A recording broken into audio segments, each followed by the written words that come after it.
Welcome, everybody.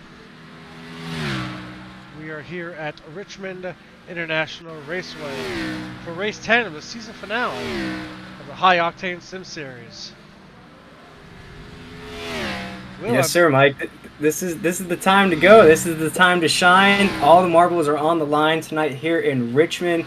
The two-car battle for that last playoff spot between James Brussiker and I think I got that. Nicholas Shell is the last two names. We had a little shakeup in the table last week, Mike, after the Sin City race. Man, we are in for it here tonight. How excited are you for this season finale? I'm love Richmond. I know that Iverson was looking at doing an update this week to add the PJ1, but that's been postponed. So it looks like we're gonna have some great racing here tonight. Yes, sir, indeed. And as you can tell, we are up on the screen for you, ladies and gentlemen at home. We're making all sorts of adjustments to the stream here at 10-4 Broadcasting, trying to make this thing as nice and polished as possible. Because, man, the heat is on in this race here tonight. After this race, we will be off for 1 week, and then the chase will start here in the High Octane Sim Series. We were looking out for those top dogs in the series, Matthew Badby, Parker Collins, and the rest of that Tiny Dog racing team. They are trying to get their teammate Rye Lewis into that chase final here tonight, but he needs to pick up that race victory in order to do so. But Mike, we are taking an eye out on qualifying here, but I believe we're going to be joined by a special guest up here in the booth before the action starts here on the track. Yes, I believe Matthew Wilson will be joining us here momentarily towards the eve of qualifying here, and I believe he's got some comments he wanted to bring up to the viewers here today. Of course, and we welcome everybody for tuning in here at 10-4 Broadcasting. The race will be starting momentarily. As Mike just mentioned, qualifying is taking place here in Mike, and we're at Richmond tonight. I know it's the crazy way to end the regular season, but what are some of the things that the viewers should keep an eye out here on this awesome track here in Virginia? Well, we're going to take some shots of action. One thing is you're going to keep an eye on is turns 1 and 2. As you see the drivers getting in hot, you want to try to get at least to the middle to low end of the track. We see cars, diving into the corner. Getting off, you want to be very easy on throttle on exit, because you can spin coming out of turn 2. If you get too tight, you're going to hit that wall and they're going to send it into the inside wall. As you see, back end's coming around. Just a little bit here in qualifying.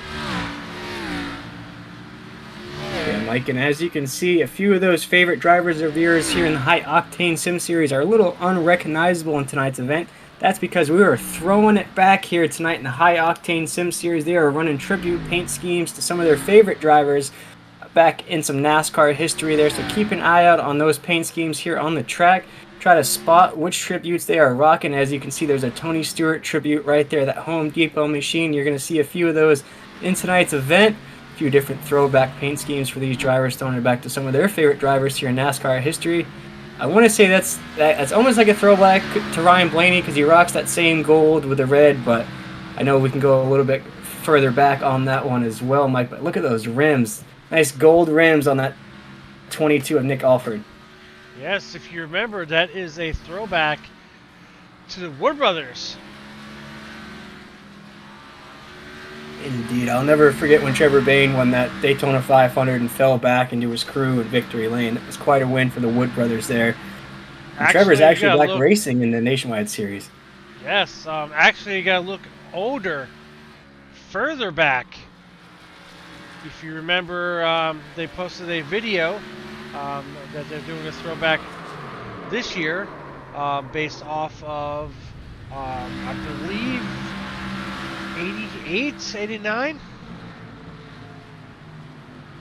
Looks like Parker Collins does not have a throwback paint scheme this weekend. As we see, cars getting loose off of turn 2. They're trying to look for that every so slightly. And I never really understood the sensitivity of iRacing, Mike. I always figured it as, this is a simulation, but I watched a few videos off the air, and I believe one of the videos I watched of Haley Deegan actually had a friend of hers on the simulator, and you could hear him saying, I got it, I got it, I got it. And as he was coming around the turn, she was yelling, you're going sideways. And the car just started drifting sideways and he started spinning out. So I never really fully understood the difficultness of what you drivers have to go through in this series. Man, look at that paint scheme. That number 3 of James Brussicker. He's always rocking that 3, but man, what a throwback paint scheme that is here tonight. How about that? Terry Labonte as well on the inside. As these drivers are having a little fun with each other here before times get serious. And this is the night to get serious, Mike. All things are on the line here for the people that are below that 10th spot in tonight's points. It's going to be the top 10 that move on to the chase here in the High Octane Sim Series. I'm taking a look at one of those drivers that are just outside of it, and Rye Lewis. Also, Nick Alfred's one of those drivers that needs a big win here tonight.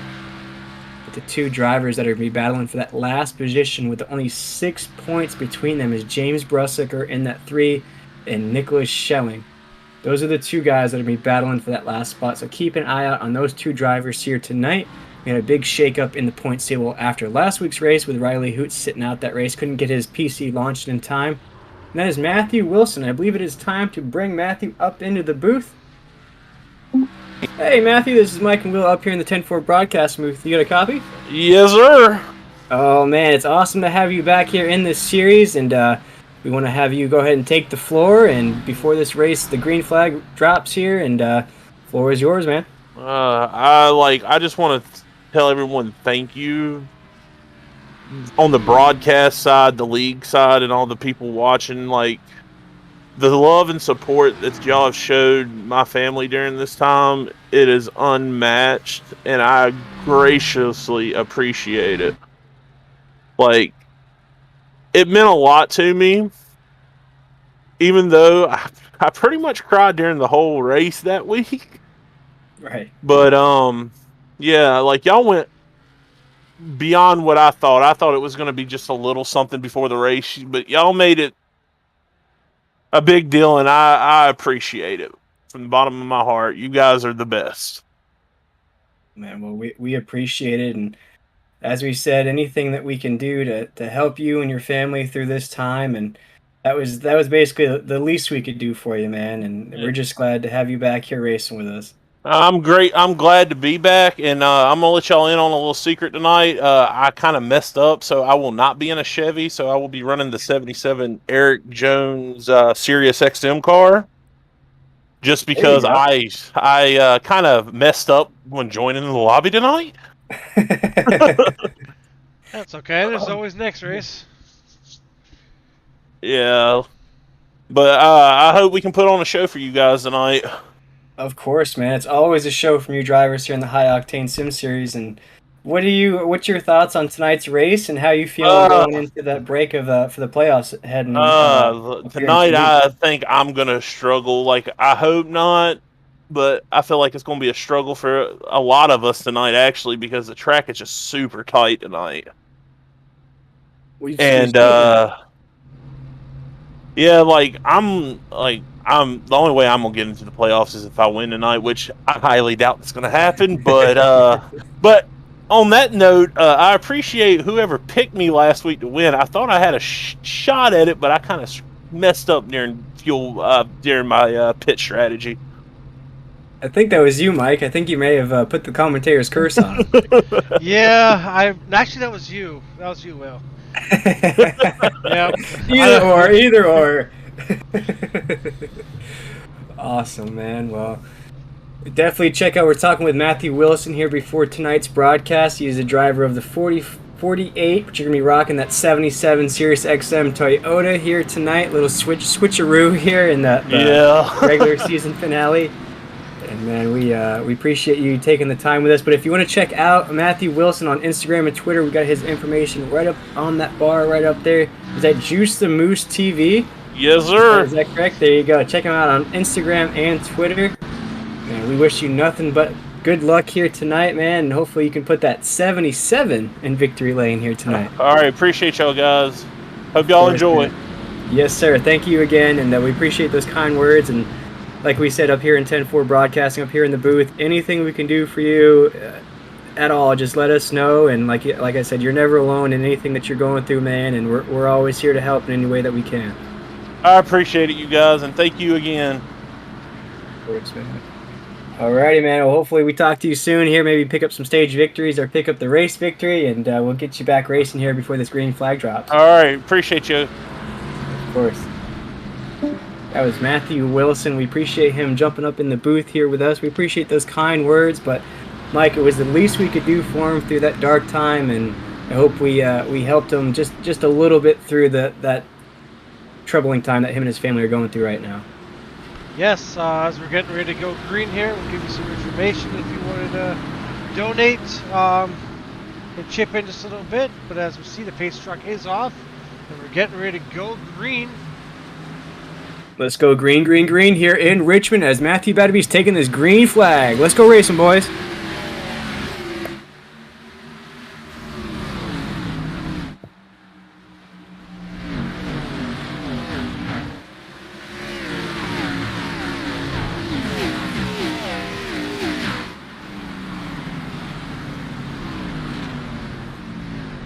Our first caution.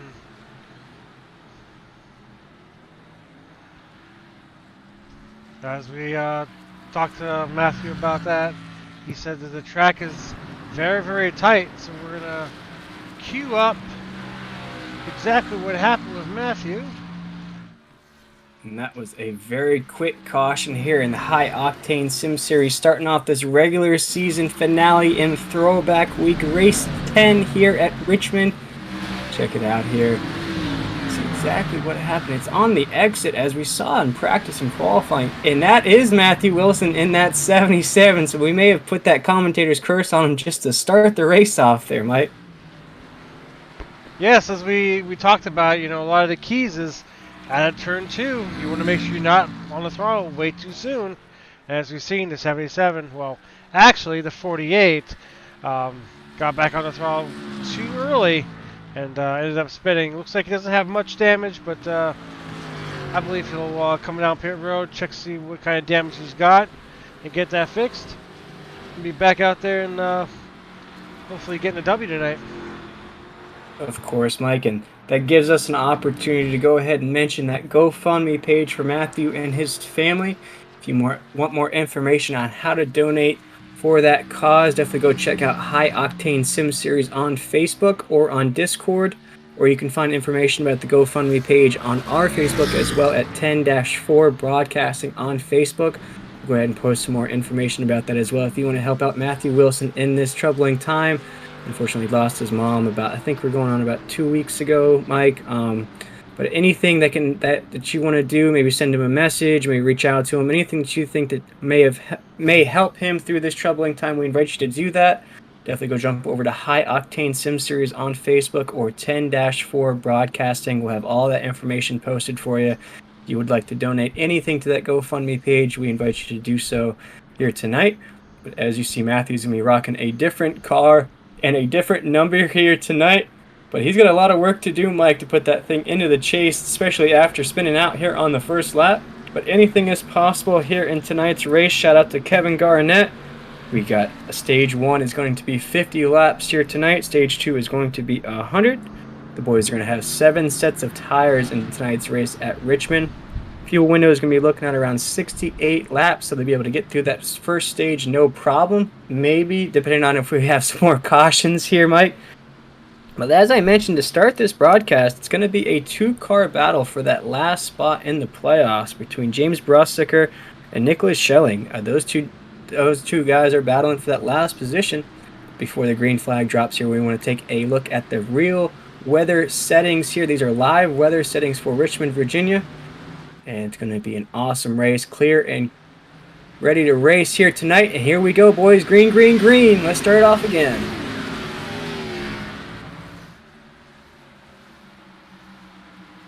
Now we're going to watch the exit of turn 2.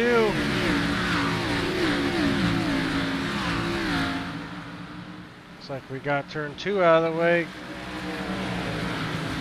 Now second turn. 4.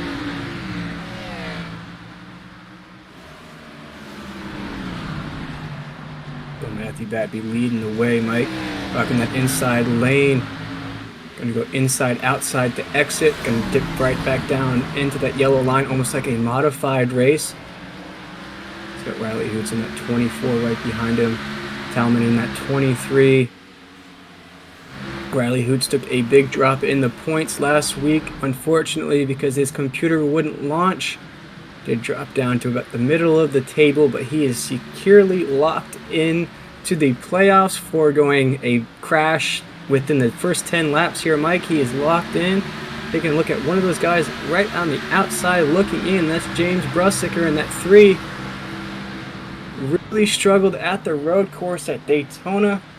He's tried to climb his way back here in the next couple of weeks. He's got that points gap down to about 6 points, Mike. So if he can just basically finish a couple spots ahead of Derek, that could do it for him, or pick up a stage victory that might lock it in for him here tonight. Keep an eye out on those 2 drivers, as it's still Matthew Badby who is our top dog here in the series, Mike. He struggled last week at the Sin City. Was involved in a few cautions throughout that race. Finished, I believe, just outside the top 10. Not his best performance here on the season. It's not what we're used to seeing out of that 89 machine, who has 4 wins on the season. Parker Collins is right behind him with 3 wins. Jacob Tallman's another awesome driver in that 23 that's right behind him in second. Riley Hoots is in third currently. Nick Alford's in fourth, who needs a win tonight as well in order to make it. He racked up a bunch of stage points last week, picking up stage 1 and stage 2 victories. Basically swept everything but the race win. It wasn't until the Baja men let the dogs out, and led by Riot Lewis, Darren Staff, and Parker Collins, who overtook that race for them. They just couldn't get their teammate Riot Lewis into victory lane, which would have locked all of the Tawny Dog Racing team into that show, Mike. But I like to I've renamed them the Big Dog Racing Team because they've really showed out here the past few weeks. Yes, definitely. As we see a lot of the throwbacks here tonight, looks like some of the Tiny Dog or Big Dog Racing teams do not have a little bit of throwbacks. Probably they were trying to keep within their team spirit. As we see a throwback in front of him, the 46 is a throwback to Ricky Rudd. It's Eli Raposa in that 46. And Eli might be just outside of the points here. I'll go ahead and get that points table up just to take a double look at that. But I believe he might be one of those drivers. He is way outside of that 10th spot. So he is a driver. Of course, if you win, you are in here in the High Octane Sim Series. And for a lot of these guys that are below James Brussicker, they're going to need to get that race victory here tonight. I think James could make it if he picks up a stage victory, or maybe even a top 5. He could make it in on points. But for the rest of those drivers, Ryan Lewis, Bob Carroll, Matthew Wilson, who we just spoke to start this broadcast here, Nick Alford in that 22, Robert King, Eli Raposa, who we just took a look at there, they need wins to make it in here, Mike. Yeah, and this track is famed for that bumper. Will we see it here tonight, or will we see dominance? Looks like everybody is keeping it calm, cool, and collected to start this race off. And it's still Matthew Badby leading the way here. Jacob Tallman's right behind him in that 23. Riley Hoots made sure his computer was rocking and rolling for the race here tonight. He was right in that 24 machine. You see Nick Alford up there in the top 5 already, Mike. We saw him really dominate the Sim City last weekend. Won, like I said, the first 2 stages in that race, but just couldn't get enough going to get that race victory, and he needs it here tonight.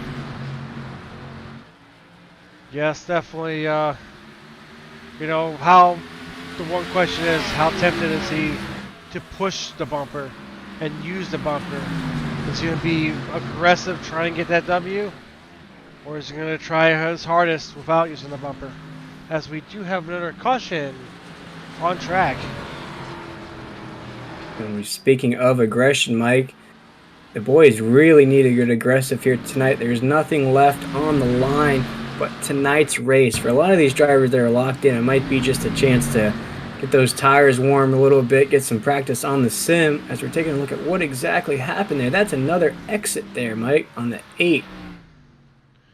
That is Nick Shell. We'll take a in-depth view.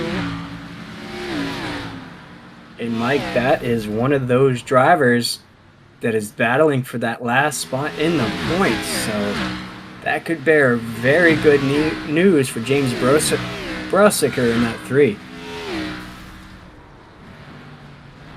It could be good news, but then it could be bad news because the further you go in cautions, it actually does tempt the use of bumpers, the aggressiveness. As you see, that is an early wreck for Nick Schelling there in that 8 machine, rocking the Monster Energy. I'm thinking of Kurt Busch. I'm thinking of... trying to think who was the first one to bring out that Monster Energy machine. It might have been Kurt Busch before he even switched over to 2311 Racing. He was rocking Monster Energy for the longest time there. I think he was one of the first ones to bring it into NASCAR, if I do believe. I'm trying to think in the back of my head. No, Ricky Carmichael. That is true. That is true. Old school motocross days. Decided to race for a little bit. Wrong. That was under Kevin Harvick Incorporated. It Ah, was the 4 truck of Ricky Carmichael. right. And now that's Haley Deegan's ride. Yes, but she doesn't have Yeah. Monster on her main sponsor is not Monster. That's true. Taking an eye out on the race here, Mike. Those are a quick 2 cautions, but we're already 21 laps into this race here tonight in the regular season finale here in the High Octane Sim Series. Man, it doesn't get much better than that, Mike. The pressure is on here tonight. It is time to put up or shut up, if you will, in tonight's race. There's nothing else left to do. You're going to get a week off next week. We're going to be off for about a week, and then we'll be back racing after that, and it's going to be playoff racing when we come back onto the air after tonight's race. But Mike, for those drivers that don't make the playoffs, you're going to have to sit with that thought for about a week before you pick up racing again. Definitely. We'll here at 10-4 Broadcast and hope to have more updated graphics by then. Again, I apologize to Nick and everybody for being a little bit behind on that as we see the 24 Riley Hoots back there in 4th place. He warming those tires up, getting the urge. He's warming it up, getting ready to rock and roll. That is one of the drivers that has solidified their spot in the playoff race here, Mike. But here we go. Oh, a little touch to start this race off. And it's green, and we are wrecking on the front stretch to start this race off already. Wow, Mike, we saw them touch doors right as the green flag dropped. We saw him get a little loose on the front stretch there. That is a big caution right in the top of that pack.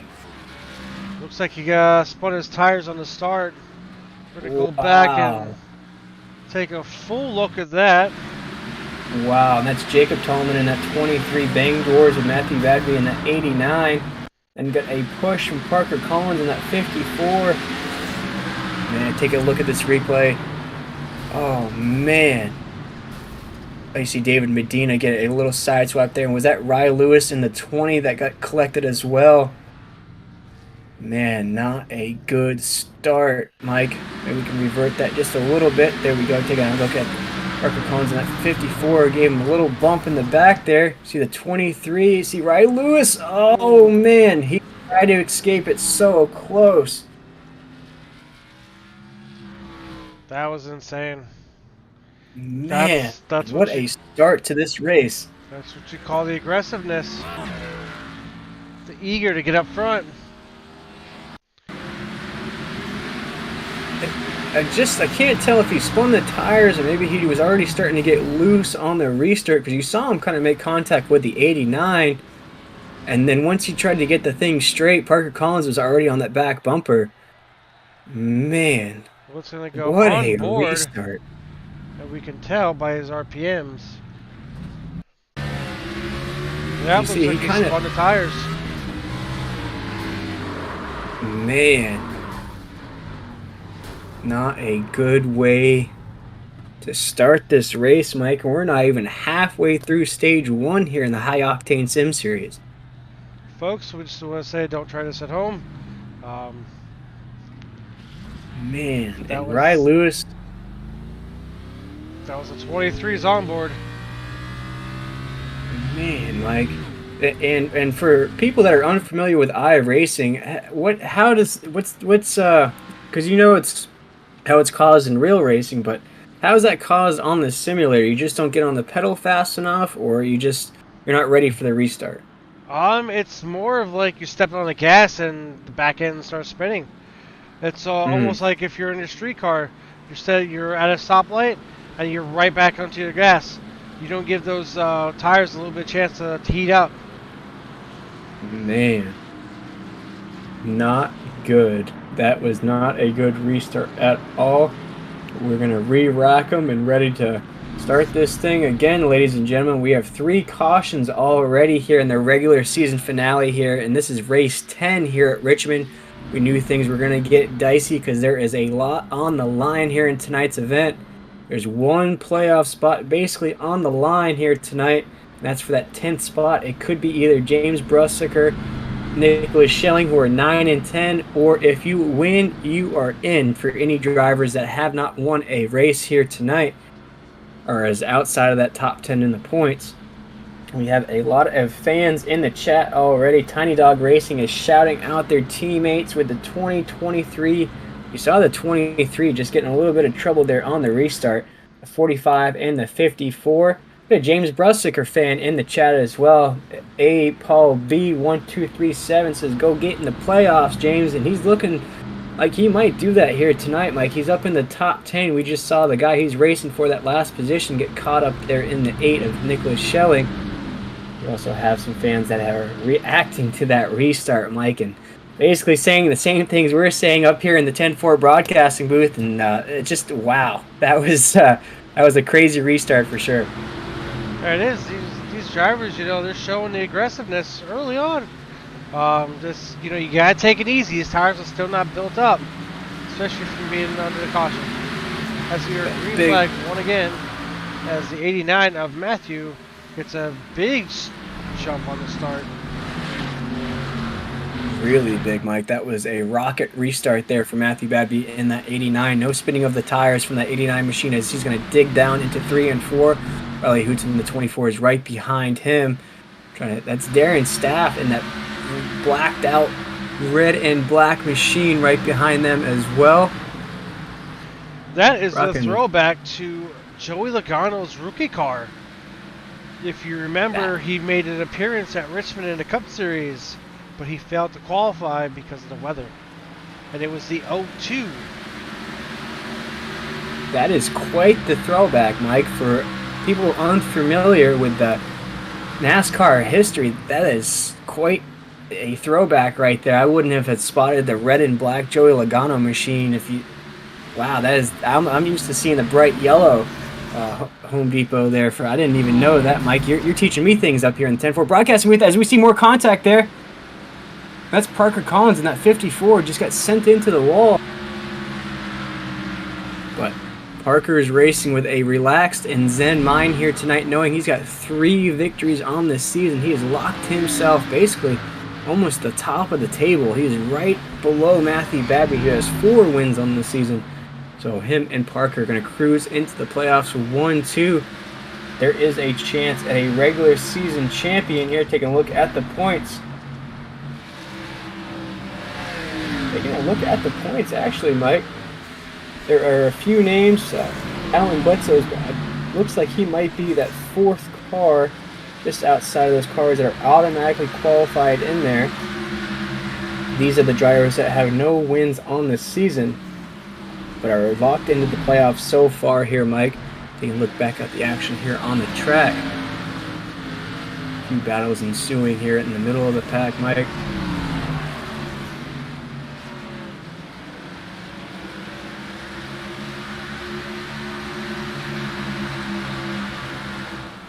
It's the 31 of Brian Clark. They are battling for positions here. I believe this is a battle for a top 10 position, Mike. This is a battle for 6th, actually. Ryan Clark throwing it back once again to Mike Skinner's Lowe's paint scheme. So we got Mike Skinner, as we've seen. Ooh. He got tight and scraped the wall a little bit. So you got Mike Skinner, Ricky Rudd, Dale Earnhardt, Jeff Gordon, Joey Logano. The 22 throwback, I believe that is. Oh man, it's on the tip of my tongue.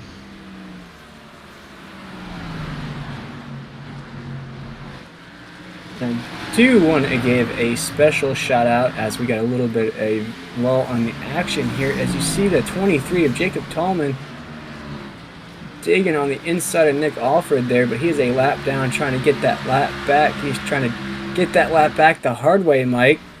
But we have some very special news here in the High Octane Sim Series. As you might see, the 42 car of Alan Bledsoe is not on the track here tonight, ladies and gentlemen. And that is because he just had a baby this week. We want to wish him big congratulations on that. He's got a lot of things to worry about other than racing with these boys here in the High Octane Sim Series, but we want to wish him nothing but the best. A big congratulations.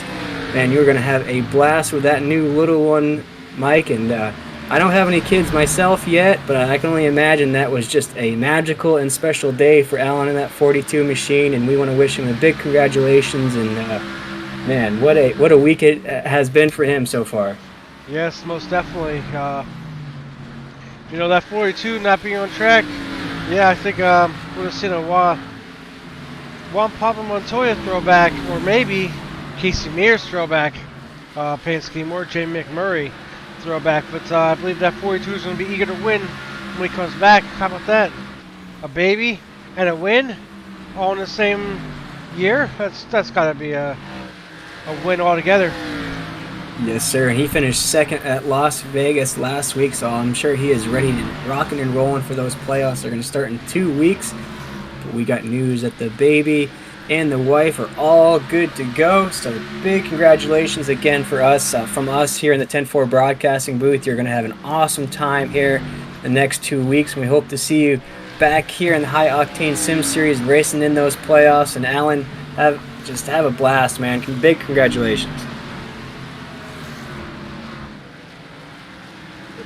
Back to the racing here, taking an eye out some of these battles here in the top 10. It's a 46 car. Eli Raposa there. And there's James Brussiger. He is just inside the top 10 there, Mike. And take a look at that chart. You see Nick Schell is right there as well. Just outside. He's just moved into the top 10. He's digging his way back up the field after that early incident, Mike. Yes, as you see, 2 throwbacks for Kurt Busch there, the 51 Talladega Nights type scheme. Meanwhile, the 8 there is, I believe that's last year's Kurt Busch scheme. Yes, I believe that's correct. Patrick Wilson there, just riding around, logging laps, hoping to score the upset victory tonight. Yeah, and for some of these guys, they need to pull off that upset because mathematically they will not make the chase. They do not get a race victory. But again, here in the High Octane Sim Series, if you win, you are in. But there is a lot on the line here as we're taking a battle. Watching Jacob Tallman try to get that lap back the hard way, Mike. That is actually Alex, not Jacob. So Alex Tallman there. As you see, he just gained that lap back there. Yes, Matthew was like, yeah, I'm not going to battle you. Just you go. I'll catch you later. So it looks like the 23 is now back on the lead lap.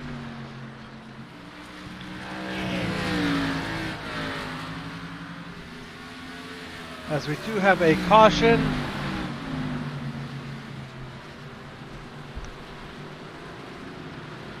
Yes, sir. We have our 4th caution on the track here. We'll go ahead and rev up that 10-4 broadcast and replay to see exactly what happened on the track.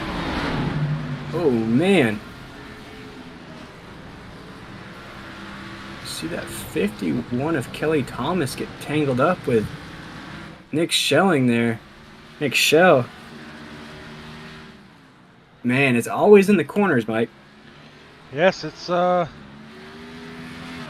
patience. This track, you definitely need patience. As we see it on board, it's a 51. It's like the 8 got aggressive. See if we get a perfect on board here with the 8 going to the corner. Ooh. I don't know. I can't be the judge of that one. My admin history in the back of my mind would be a penalty, but that looked like it was a little too aggressive racing. Yeah, Mike, what is it that's causing, what is it about Richmond that's so, I don't want to say difficult, because all these drivers here in the High Octane Sim Series are top-notch iRacers.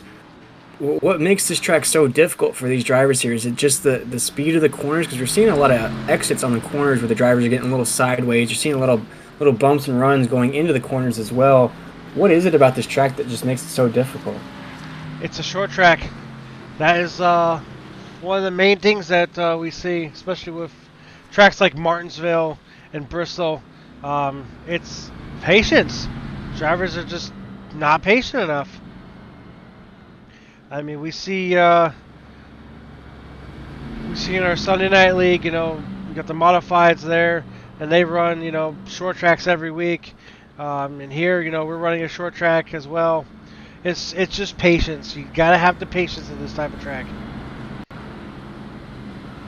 Patience is a virtue, Mike, but I believe that's going to bring an end to Stage 1 here in the High Octane Sim Series in the regular season finale here at Richmond, Virginia. It's going to be Matthew Badby picking up that Stage 1 victory. And not that he needs any more points, Mike. He is top of the table with 4 wins on the season. Racing out of Palm Bay. I'm going to say that's Palm Bay, Florida for us Florida boys here. But man, what a stage victory. It's a shame to see the stage end under caution, but that was the completion of Stage 1 here, Mike. And I do want to apologize to Alex Tallman there. I'm calling him Jacob, and it's Nathaniel Tallman in the roster sheet. So he's got 3 different names in my mind, but I'm going to rock with Alex Tallman there. We are glad to have him back in that 23 machine. As you see him finish just inside the top 10 there. Taking a look at those drivers we're keeping an eye on as well as James Brussicker is in 9th. And then also, Nick Schell has now dropped down to the 15th position, a lap down, Mike. So that's big moves as far as the point standings go. Wow, it's definitely big changes for sure. As we see our Stage 1 winner, Matthew, and I believe we're going to be getting ready to go green here very shortly. Yes, we are. Lights on the pace truck are out. And this scheme is a little bit of throwback. I should say a little throwback to... Oh, boy. Who... Oh, yeah, that's right. Tony Stewart. Tony Stewart, yes, sir. This is, I believe, his rookie car, if I'm not mistaken. I don't want to tongue-tie there, but... Had an opportunity to see that machine in the Hall of Fame last summer. But here we go, ladies and gentlemen. Let's go green, green, green here. You're back racing in the High Octane Sim Series.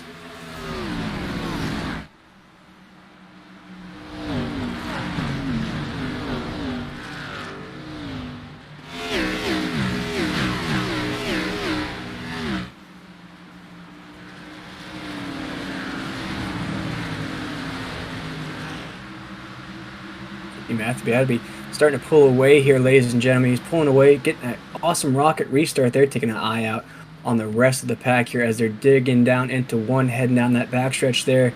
That 46 going to overtake Brian Clark in that 31 on that backstretch there. You see the Big Dog Racing teammates there between Parker Collins and that 54 and Rye Lewis.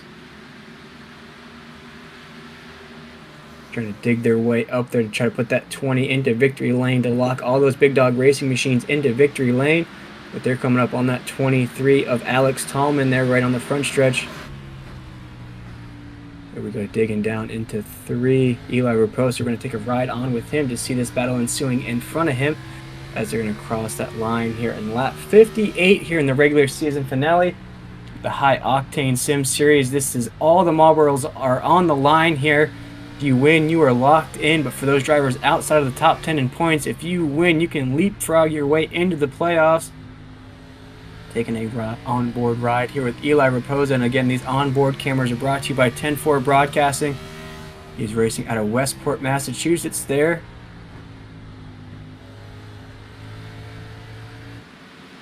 And Mike, as we were taking an onboard look there, do you, on a track like this, I know it's a short track, but as an experienced racer yourself, do you kind of know your spots on these corners that where you want to let off and get back on, or does it just all depend on stages throughout the race? It's definitely throughout the race, especially with this race being fixed setup. We heard from Matthew saying that setup was tight, so you basically want to back up your corners each run. The further the run goes, of course you're backing the corners up even further. But it's just, hitting your marks correctly, timing your marks, so that way you don't get run over from behind.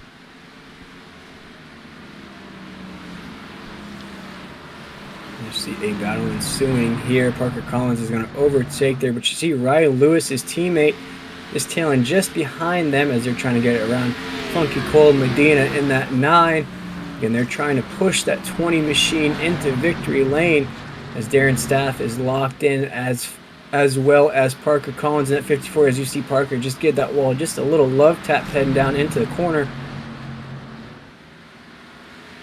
See David Medina has run a really awesome season as well. I believe he was locked into the points.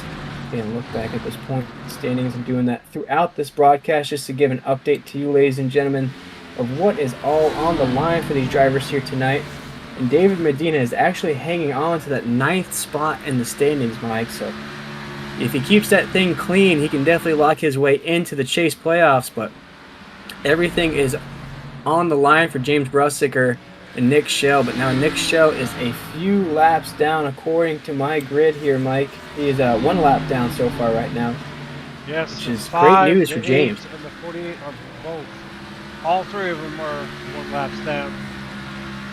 As you see the leader, Matthew in the 89, throwback to Home Depot, and Tony Stewart. Meanwhile, the 22, we talked about him earlier. He needs to win. He needs to win indeed, Mike. He picked up a lot of points last week, picking up both stages last week at the Sin City. And he racked up all the bets, but he failed on the parlay bet, if you will, to use some gambling references. You see him trying to tail right behind Matthew Badby in that 89. Matthew, this is a different strategy out of Matthew there in the 89. Usually he lingers throughout the field, he finds his mark, and then he pulls away towards the end. We've seen it in almost every race we've called here in the High Octane Sim Series, with the exception of Las Vegas last week as we're taking an onboard ride here with Nick Alford in that 22, just to see that gap in between him and that 89. You see both cars are seeming to run the same line on the corners, Mike. Yes, but as we see, we're going to go on board here just real quick with Matthew, and we see lap cars. It can play a factor in this race. It really can, Mike. As you mentioned, there are a few cars already a lap down here in the regular season finale. The High Octane Sim Series taking an onboard ride here with Matthew Badby. He is our points leader. His 4 wins on the season. The only race that we saw him struggle a bit was last week. But that is no indication of how his season has played out so far here in the High Octane Sim Series. He has definitely been the top dog here throughout. Flying through the field here just to keep an eye out on what's going on behind the leader here. That's Matthew Wilson. Usually he is rocking the 48, but he is in the 77 here tonight. He's one of those drivers, again, that needs a win to be into the playoffs. As you see, he's going to go about 2 laps down as Matthew's going to pass him on the inside there. Nick Offord's going to follow suit as well in that 22. That's going to make Matthew go about 2 laps down. We spoke to him to start off this broadcast, and again, we appreciate those kind words that he mentioned to us, and reaching out to the league as well. But he is having a rough night here tonight.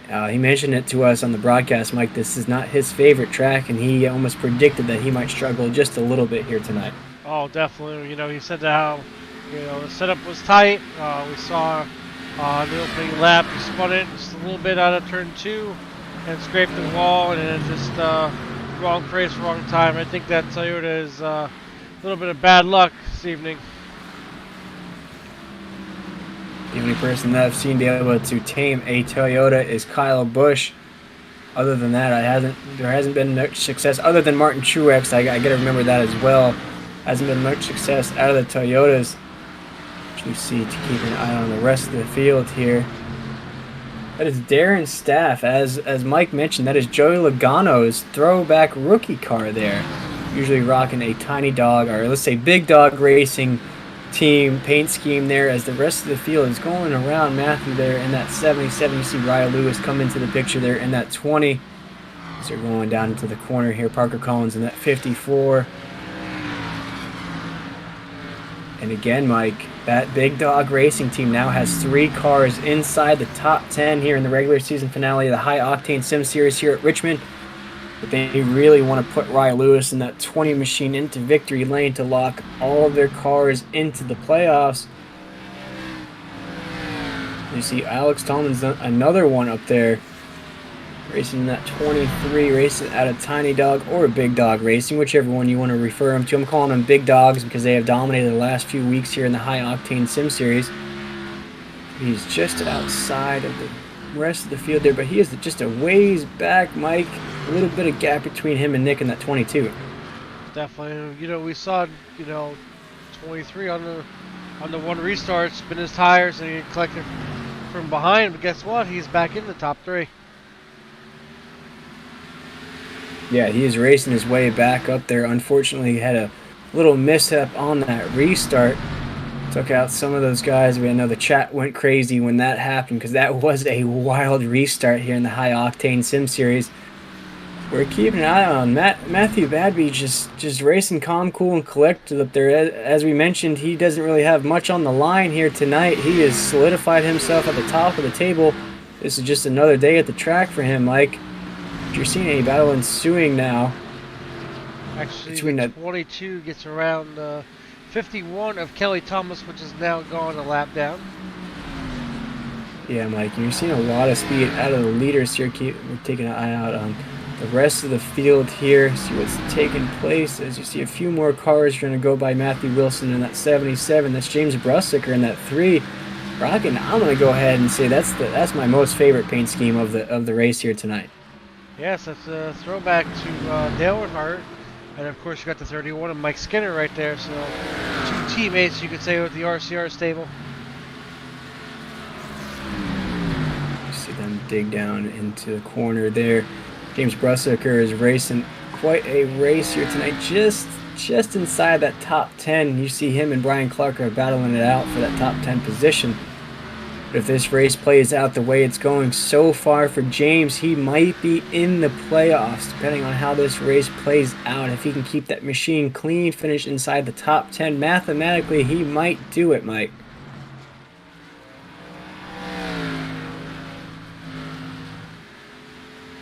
Definitely, he just needs 6 points in order to lock himself in, which I believe he is on the cusp of doing that right now, sitting in P10. And with his competition a lap down, that's not going to bode well for Nick Schelling's opportunity to make the chase here. As you see, the 31 of Brian Clark is going to overtake James for that 10th position. But they're battling it out there, Mike, for that top 10. Hopefully the battle doesn't end with him hitting the wall there in the 3, because that would definitely shake things up for that last playoff spot. See James trying to make a move to the inside there. And Mike, I wanted to ask you, as we're watching this race play out here, as an iRacer yourself and with a little bit of experience here at Richmond, which line as maybe your opinion there, which line do you, ooh, as you see the 89 get really loose on exit there, Mike? Just maybe lost just a tad bit focus there on exit, but that's going to cause the 22 of Nick Alford to maybe gain a lot of speed there. As you see, no, that gap's still staying the same there. But Mike, I wanted to ask you here, as you see a few drivers are running that inside lane, what would you say the difference is between running maybe the middle lane and the inside lane here in the race? Because you see a few drivers, you see Matthew Badby's not going all the way to the bottom there, maybe staying just a little bit high side and then dipping those tires down into the yellow. Which line do you think is the fastest line around Richmond here? Well, let's go on board here with the 89 and see how slow he gets in the corners. So we go in here, turn 1. Looks like you're doing a little bit of a slow diamond. Getting down to 97 in turns 1 before getting back on the throttle. Meanwhile, turn 3 looks like 95. I see peak 95. So we talked about the setup being tight. These drivers, have to back it up sooner, get it slowed down. 91, I see there. So each lap, he's getting tighter and tighter. Especially when we got lap traffic actually in front. Yeah, and you see that lap traffic just inside your point of view there, ladies and gentlemen. But you see the acceleration that Matthew's getting on the exit there. That's what really intrigues me, as you see him stay just a little bit more middle on the entry into 1 and 2. But look at this acceleration in the bottom right of your corner here, ladies and gentlemen. He's going to fly that thing all the way back up to almost 140. Going to go really low into 3 and 4 here. Almost touch that yellow line with the tires. So hitting about 100 miles an hour there. Now on the front stretch, you're going to see him get on that pedal, almost hitting 150. Dropping that thing back down into the corner. Man, what a master class of knowing when to let off and get back onto that gas. And you're seeing it here, ladies and gentlemen, with that acceleration and deceleration, he has now almost increased his lead to 2 seconds on second place. Yes, remember, we're also using the Gen 6 cars here. This is actually the Cup cars that were ran last year. The next gen cars it's definitely a different ball game. So I believe they are going to the next gen cars. So we'll definitely see the Camaro, the Mustang, and I believe it will be it's going to be the Camaro. Yeah, so the Camaro, not the Supra. I apologize.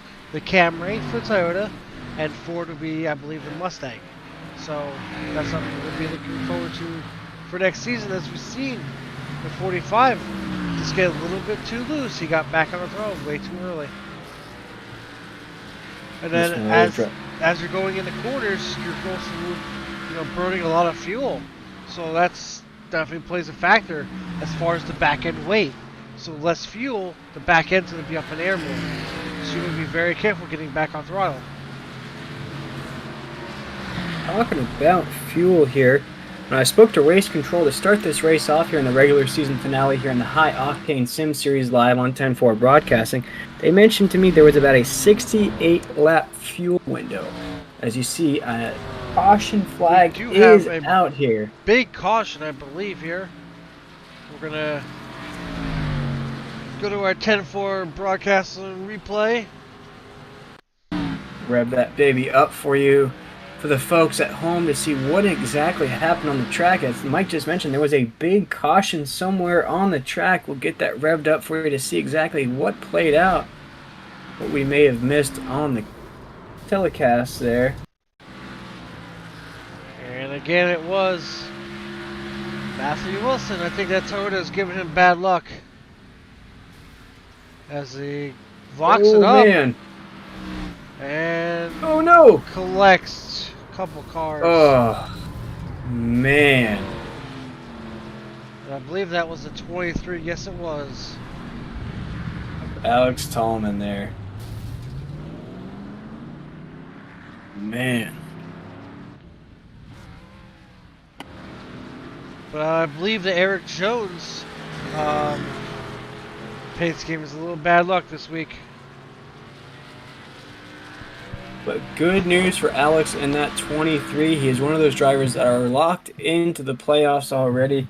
Does have a win on the season. I believe he may have put that Dr. Pepper machine into victory lane one of these weeks. Mike, can't remember which race it was, but he did pick up a race victory. He is locked into the playoffs. So, although tonight might not be playing out the way he wants it to be, and he might be a little, let's just say, mad for lack of a better term there, of what just occurred on the track.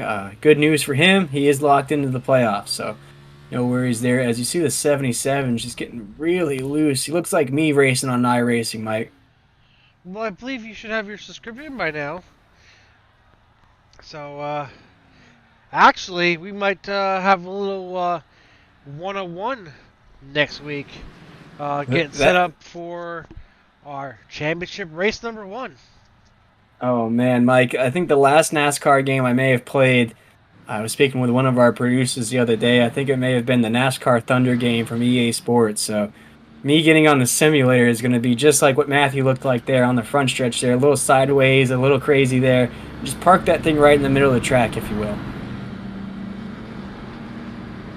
Well, speaking of parking, I believe we have a sponsor we'd like to give a shout out to. As I believe at the end of this race, a lot of the drivers are going to be taking a trip. Don't do it to me, Mike. Don't do it to me. And we're gonna go enjoy some smokehouse barbecue. Captain Jack's, the place to be, Mike. And I believe you showed me pre-broadcast. You might have a picture of the food from Captain Jack's. Oh, man. Look there at that. There it is, Mike. You did it to me.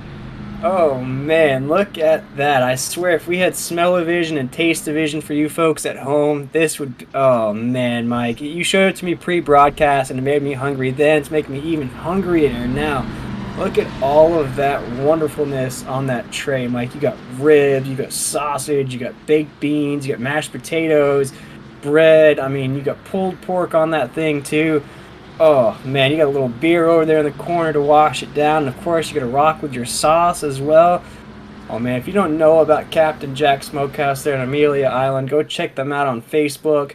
Give them a Google. If you're local to that area, go see if they got DoorDash linked up with them as well. If they don't, man, that just looking at the picture there, that is worth calling and picking up, hopping in the car and going picking that thing up. Man, Mike, you did it to me this week. Show me a picture, that's for sure. And speaking of alcohol in the top right, if you're under 18, please don't drink. If you're actually under 21, don't drink. If you do drink responsibly. As we're getting ready to go green.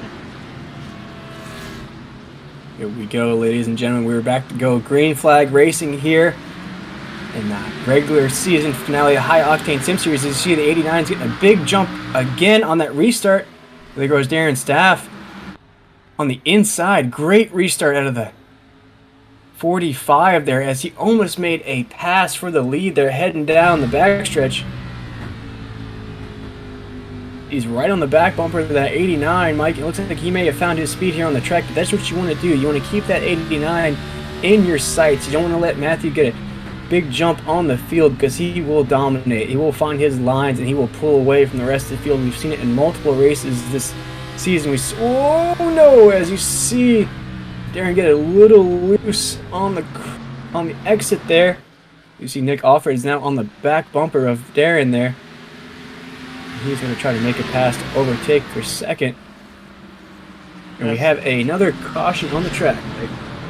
And that's what we were talking about early on, is that you can push it too early and get that back end sideways. Man, and you saw it, what happens there if you get just a little loose. But I believe, Mike, that was a competition caution because that is the end of stage 2 here, ladies and gentlemen. And Matthew Badby is going to go back-to-back like Drake and win both stages here at Richmond.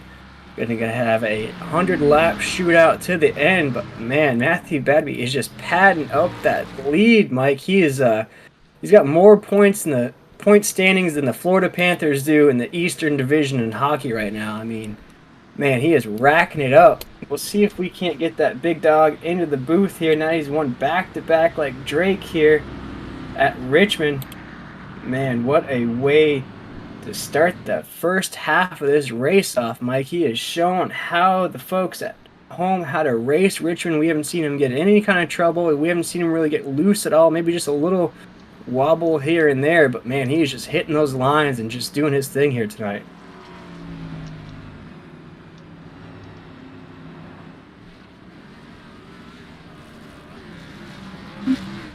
Hey, Matthew, this is Mike and Will up here in the 10-4 broadcasting booth. You got a copy? Yes, sir. Man, you are just putting on a driving clinic here tonight. Just kind of take us through what's led to such success here, picking up both stage victories so far. Honestly, I really have no idea what has led me to this point. In practice, I was like 2/10 slower, and I didn't know how to drive this track. So, I'm just pushing the car really hard, and yeah, guess I'm driving pretty well to be winning 2 stages. So. Man, you went back to back like Drake there, winning both stages, sort of like what Nick Alford did last week at Vegas. You just came a little short there of the race victory, but we've seen it out of you, kind of like a strategy so far. And I was kind of amazed by the acceleration and deceleration into the corners and out of the corners. For the folks at home that haven't raced this track or maybe that's unfamiliar with Richmond, how difficult is this track to keep the car clean, to keep it straight, if you will? Because we've seen a few of the boys here tonight get sideways, kind of scrape the wall a little bit. Kind of take us through your strategy of conquering Richmond. It is very difficult to keep the car straight.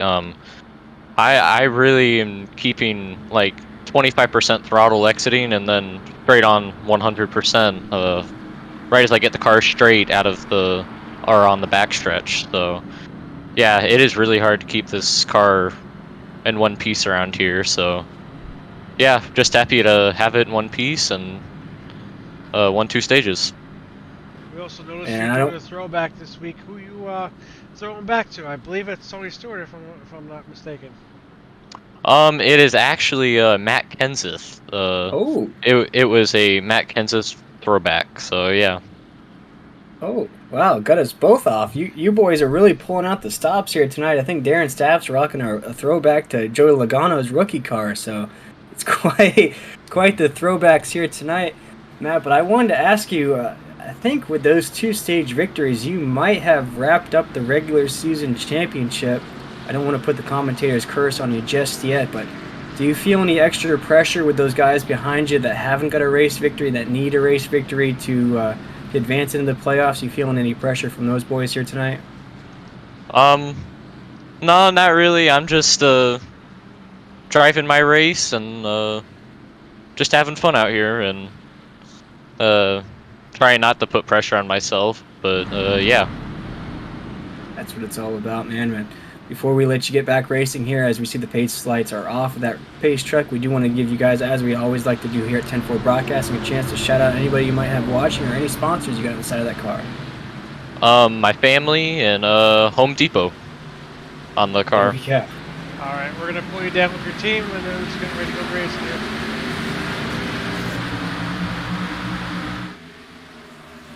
There we go. We were back racing. We were just speaking with Matthew Badby there. And that 89, he's starting just in the middle of the pack there. As you saw the guys head down pit road there, they should be good to go here for the rest of the race. As you see, Matthew Badby's going to get caught in that danger zone lane there and have to file down to the inside. But we have a new race leader on the track here, ladies and gentlemen. That's Parker Collins found his way up to the lead. James Brussiker is fighting on the inside lane there. Oh my goodness, they are 3 wide on entry, Mike. This is crazy as we see the 8 car get spun coming out of the corner. And that's the 8 of Nick Shell, I believe. Yes. Yeah. That is the guy that is racing James Brussiker for that last playoff spot, and he has not had a night to remember here, ladies and gentlemen, in that number 8 Chevy, rocking that Monster Energy blacked out machine. Man, that might be good news for James, because that might do it for James in that 3 car. He might be in the playoffs. I believe, and he also, on that restart, he was the leader, so that's also a bonus point for leading a lap. So I think that seals it in for him. So he is locked in for his championship weekend. Don't wanna say anything just yet, Mike, because I know we tend to put commentators' curses on some of these drivers, but that might do it. Just like I think Matthew Badby has cinched that regular season championship, but the way Parker has climbed his way up into the lead, a race victory, that might shake things up for the regular season championship, because that would tie the amount of wins that Matthew Badby has on the season. But with the big points that Matthew has picked up here tonight, going back-to-back like Drake picking up Stage 1 and Stage 2, it's going to be close, Mike, depending on how this race plays out. Yes, definitely for sure. I believe we're hearing from pit road that the 48, actually the 77 this week, has loaded up in the hauler and has headed out. So it looks like we're down to 14 drivers left in this race. Yes, Yes, the sir. 48, actually 77 this week, has headed up to the hauler and is headed home. And that was Matthew Wilson who joined us to start this broadcast off here tonight, ladies and gentlemen. We do want to encourage you to go check out High Octane Sim Series or check out 10-4 Broadcasting for all the information about the GoFundMe page for Matthew and his family. If you want to help him out through this difficult time, he unfortunately they are going through the unexpected passing of his mom about 2 weeks ago now. Such an unfortunate time for him and his family. We could only imagine what they are going through in this dark time. But if you would like to help them out in any way, if it's just sending maybe a Matthew a message just to say you're here for him, or if you'd like to donate anything, definitely go check out that GoFundMe page. You can find more information at High Octane Sim Series on Facebook, or again 10-4 Broadcasting. Go check us out on there if you would like more information about how you can help out Matthew and his family. Anything can go a long way, Mike. Most definitely. It's it's hard to lose a loved one, but the only thing is you look forward and hope for the best. Of course, Mike, and like I said, he is not alone in that battle that he is going through. We are here for him here at 10-4 Broadcasting, just like all the fellow drivers and all the people associated with the High Octane Sim Series. There is nothing but an pouring of love and support for Matthew through this difficult time, and that's what we love to see here in iRacing, is the show of support, the show of love, the show of the brotherhood, if you will, for other drivers in this series, because we're all in here to have fun, we're all in here to win races, but if one of us goes through something, we all go through something, and we just want to wish him all the best. And if he needs anything, definitely reach out to us, or if you want to donate to the GoFundMe page for him and his family, go check out that information at High Octane Sim Series or 10-4 Broadcasting. But ladies and gentlemen, the pace lights are off that pace truck, and we're about to go racing here again at Richmond. You see Parker Collins in that 54, and I do believe he has got his teammate on that outside. They need to put that 20 machine into victory lane, but here we go, ladies and gentlemen. Green, green, green.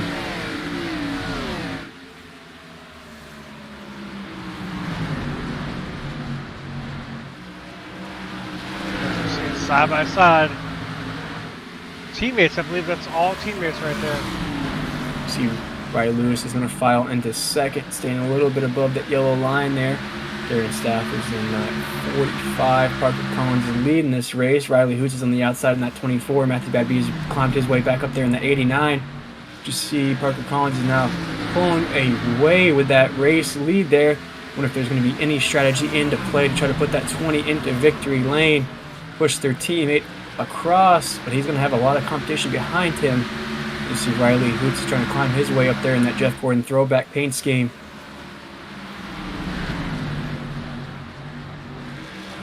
See a 24 on the back bumper of the 20 already. Trying to find his move. Shake things up here. See Nick Alford in that 22 going to the inside to try to make a pass.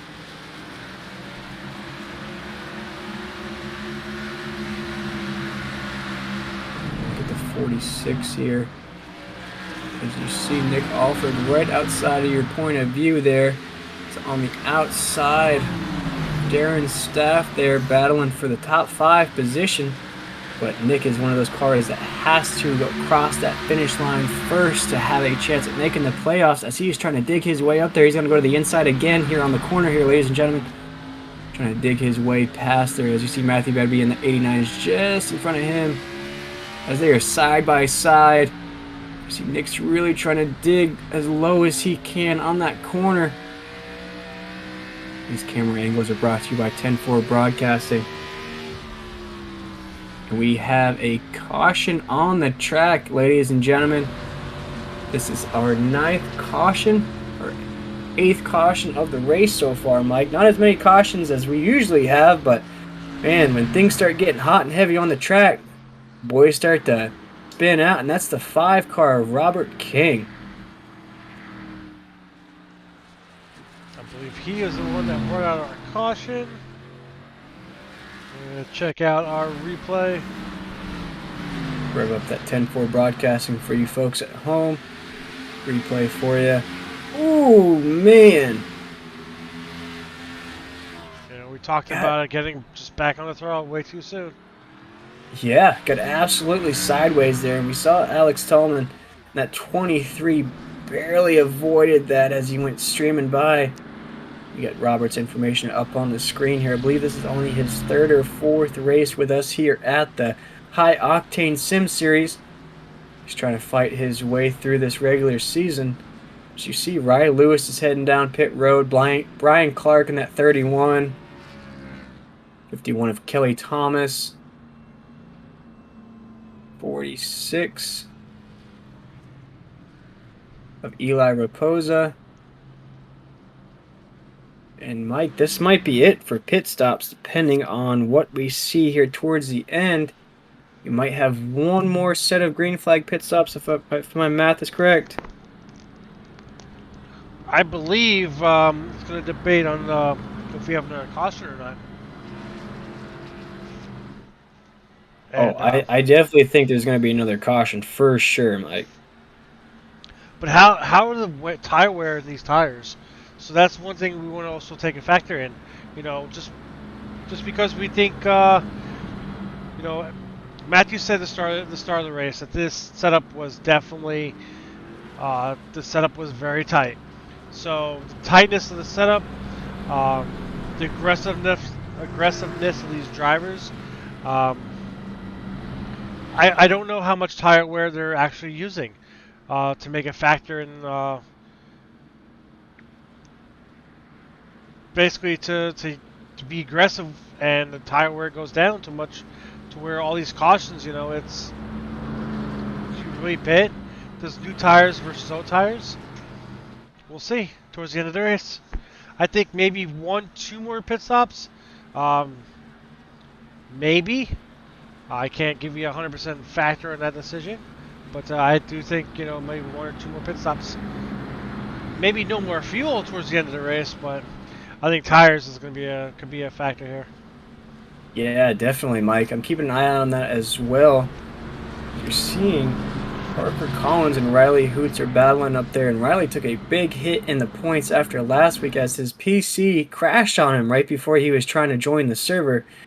But man, he has picked up where he left off in that throwback paint scheme to Jeff Gordon in that 24, rocking in 2nd place. But man, what a battle of big dogs we have right up inside the top 5, Mike. We have the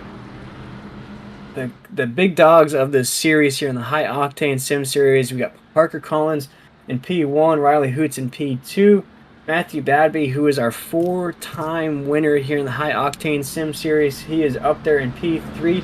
Darren Staff has locked his way into the playoffs as well. He is up there in P4. They're switching back and forth right now under caution. We've got Nick Alford, who needs a win in the series, but we've got 2 stage victories last week at Vegas in P5.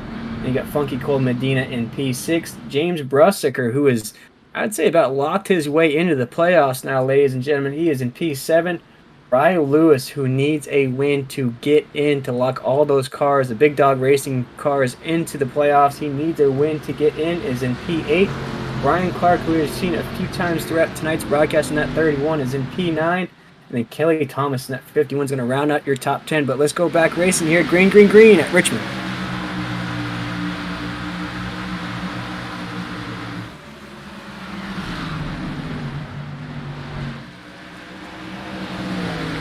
And they're side by side for second.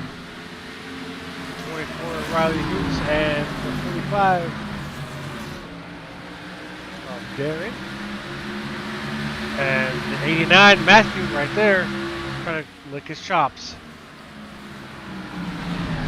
89, go ahead and link up with the back bumper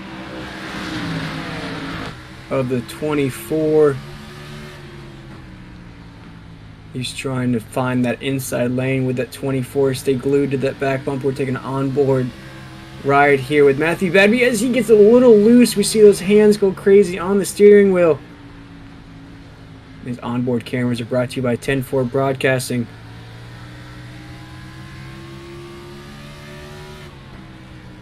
And looking in chat, we actually do not know how many stage points he has gotten at the moment. I know But he from did our have calculations. Yeah, Mike, go ahead. I know he did have a lead lap, so I don't believe the points 100%, so I can't give you an honest word on that. We'll definitely check that out. And I was never a math guy, Mike. I would say math was probably my worst subject in school. I basically excelled in everything else. But taking a look at that grid, you see the one guy that he was only 6 points behind, that was Nick Schell, is 2 laps down. And if James finishes inside the top 10, and as you see, he's just outside in 11th right now, I would say he's locked in. I'm not sure how the points are going to exactly file out here at the end, but if it was only a 6-point difference and your competition is going to finish 2 laps down, that's going to be a big swing.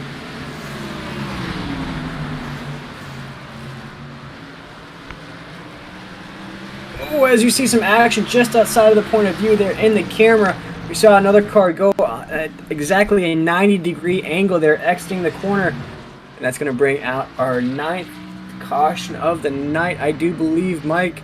I have to rev up that 10-4 broadcasting replay for you folks at home to see exactly what happened there on the track. And it's always on the exit of the corners here at Richmond, Mike. That is definitely a 10-4 broadcasting caution, so to say. We're gonna. Oh, I believe I clicked it. Yep, there we go. This is Looks like it hard was racing. the 31 of Brian Clark and Funky Cole Medina in that 9. Oh man, that was just some. If you want to go throwback Friday or flashback Friday right there, that was some old school Dale Earnhardt racing there. That's a throwback to Mike Skinner there, Richard Childress racing. So maybe it was a little bit of a Richard Childress way of doing things there. As you saw, he just went right up on that back bumper there and just sent him right up into the track. Yes, but he did hit the wall, which is definitely good for sure. I'm gonna do one more time to make sure I got it correct here. Play it one more time and then on board here of the 31. You take a look here, ladies and gentlemen, of this 10-4 broadcasting replay. You see Funky Cole Medina right there in the 9. Just, man, that is not many words for that, Mike. That just looked like he just didn't see the 9 in front of him, or just didn't check up enough there, didn't let off enough, or didn't get low enough to try to make a pass on the 9, and just came full throttle almost into the back fender there. Definitely. We see these drivers starting to get, aggressive late in the run. We got under 100 laps to go, I believe, if I'm not mistaken. I'm gonna pull out my handy-dandy calculator, as they put it. We're just over 70 or less than 70 laps to go. 67 laps to go. These drivers, they're getting aggressive. That bumper, Richmond, the bumpers. Throwback. What's better than this? And Mike, if I'm getting sweaty here in the 10-4 broadcasting booth, I can only imagine what these drivers are starting to feel, knowing that the window is starting to close for some of them here for the playoffs. A lot of these drivers need a win to get in. And with a week gap in between now the end of the regular season and the playoffs, you're going to have a lot of time to think about what happens here in tonight's race. Man, I can only imagine what some of these drivers are going to feel at the end of tonight's race, knowing that their playoff hopes are all but over with. But as we've said throughout the broadcast here in the High Octane Sim Series, if you can win, you are in. We were taking a look at that 20 machine out of Big Dog Racing. He is the only car from that team that is outside of the playoffs right now. And Mike, I like to say I'm Mystic Mac because I predict these things, but I predict that maybe we'll see some strategy being played out to try to put that 20 into victory lane here tonight. Definitely, you got the 54, Parker Collins, his teammate, right behind him. And he'll be starting on the outside. If you like the action we produce here at 10-4 Broadcasting, especially these group of guys, you want to check them out. They're on Facebook at High Octane Sim Series on Facebook. You can check them out, join, and run with these guys as we're getting ready to go green. Here we go, ladies and gentlemen. We're about to go green here again. There's teammates door to door here on the restart. So he's going to get the big jump here. As you see, Riley Lewis is going to lead them across the line down into one. You got Parker Collins right next to him in the 54. You see Matthew Babby on the outside there trying to find that lane. A little bit of the net code popping in there, but that is no worries here on the track. As you see Riley Hoots again in that 24 there is trying to inch his way up there. He's going to go inside there on the entry into 3. Going around onto the front stretch here. Still Riley Lewis going to cross that line first. With his teammate Parker Collins at 54 right behind him. Got Matthew Bebby again riding that outside lane there. A little bit of a change from what he's been running throughout the race here. You see Riley Hoots in that 24. Big move out of Nick Offord in that 22. Maybe got just a little bit loose there behind Darren Staff. You see big battles ensuing behind the leaders here. But as you see, the Riley Hoots in that 24 just tapped that back corner panel, Mike. Yeah, we talked about these drivers trying to get aggressive, get every little nick and bump and bruise, so to say. Oh, and there's some action on the backstretch there, I do believe. I don't know if that's going to bring out a caution. I did see a car get really loose back there. But no caution on the track, ladies and gentlemen. We are still rocking and rolling here in the regular season finale here in the High Octane Sim Series live on 10-4 Broadcasting. You see big battles ensuing at the top of the lead here. As you see Matthew Bebby in that 89 is going to dig to the inside to try to get around Parker Collins in that 54. Oh my goodness! Riley Lewis got really loose from the draft from his teammate there. Almost got sideways into that 89. It's going to send Riley Lewis in the 20 way up the track there. As you see the 89 and Matthew Bebby is going to go way around him. Something must be wrong with that 20 machine. He's losing a lot of positions on the track, Mike. Yeah, we saw the 20 get up there in the marbles. And that's one place you do not want to be late in the run. But one place you do want to be. Oh, and as you see Parker Collins get really loose as well, still holding on to that machine. You see that front hood is a little crinkled up there. As you see, he's been battling throughout tonight's race up there in the 3rd position. See Riley Hoots going to go to the outside of Matthew Bagby in that 89. Try to fight for that race lead there. We got a battle for the lead here, ladies and gentlemen, between Riley Hoots and Matthew Badby. Riley took a big hit in the points last week due to a DNF, a DNS if you will, did not start. But he is now our race leader on the track as he's going to overtake Matthew Badby for the race lead. Creeping up on less than 50 to go here in the regular season finale of the High Octane Sim Series live on 10-4 Broadcasting. And we see these drivers getting loose out of the corners. And that's the mindset of go, go, go. It is time to go, go, go. In tonight's regular season finale, everything is on the line for those drivers outside of the top 10. And speaking of drivers outside of the top 10, I do believe James Brussiker has now climbed his way up into the top 10 in that 3 machine.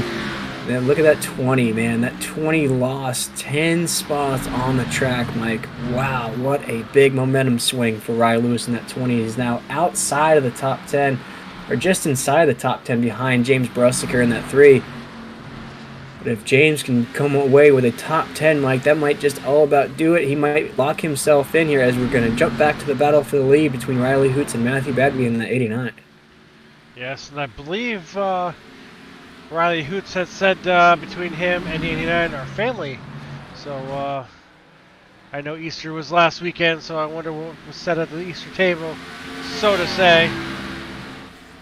Might have been some strategy to try to put Riley into victory lane. I believe Riley is one of those drivers that does not have a win on this season. Of course, he is locked in mathematically into the playoffs, but he's just one of those drivers. Take a look at the point standings here. He has 3 top 5s and 3 top 10s, currently in P7 of the points table here, with no wins on the season. So he crosses that finish line first here in tonight's regular season finale. He will lock himself in, but he is in a pretty comfortable spot, if you will. The points are going to reset after tonight's event. Going to be a shootout in that chase, Mike, I believe. In one of the chase races, we're going to hit up the Roval at Charlotte. Oh, man, what a race it's going to be in the playoffs here. We'll be back in 2 weeks here in the High Octane Sim Series, but don't want to call this race just yet as we're creeping up on less than 50 to go here in the High Octane Sim Series, live on 10-4 Broadcasting. A lot of battles ensuing on the track already, Mike. Definitely. If you like what you're seeing, like I said early on, the H.O.S.S guys definitely have an Xfinity series if you guys are interested in that. Come and join them, race, have fun. You guys have definitely a bunch of great guys here. Nick's been nothing but helpful for us, especially when we need it, as we see problems for Riley Hoots. And that is our 10th caution of the day. And we're going to rev up our 10-4 broadcast and replay caution. And Riley Hoots was your leader.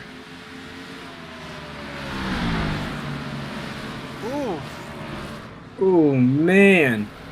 I need to get a different view of that. I think that was the Mike, one word. that was a big swing. If you were just tuning into the broadcast here, or maybe jumping back to the race here, that was a battle for the lead we just saw take place on the track.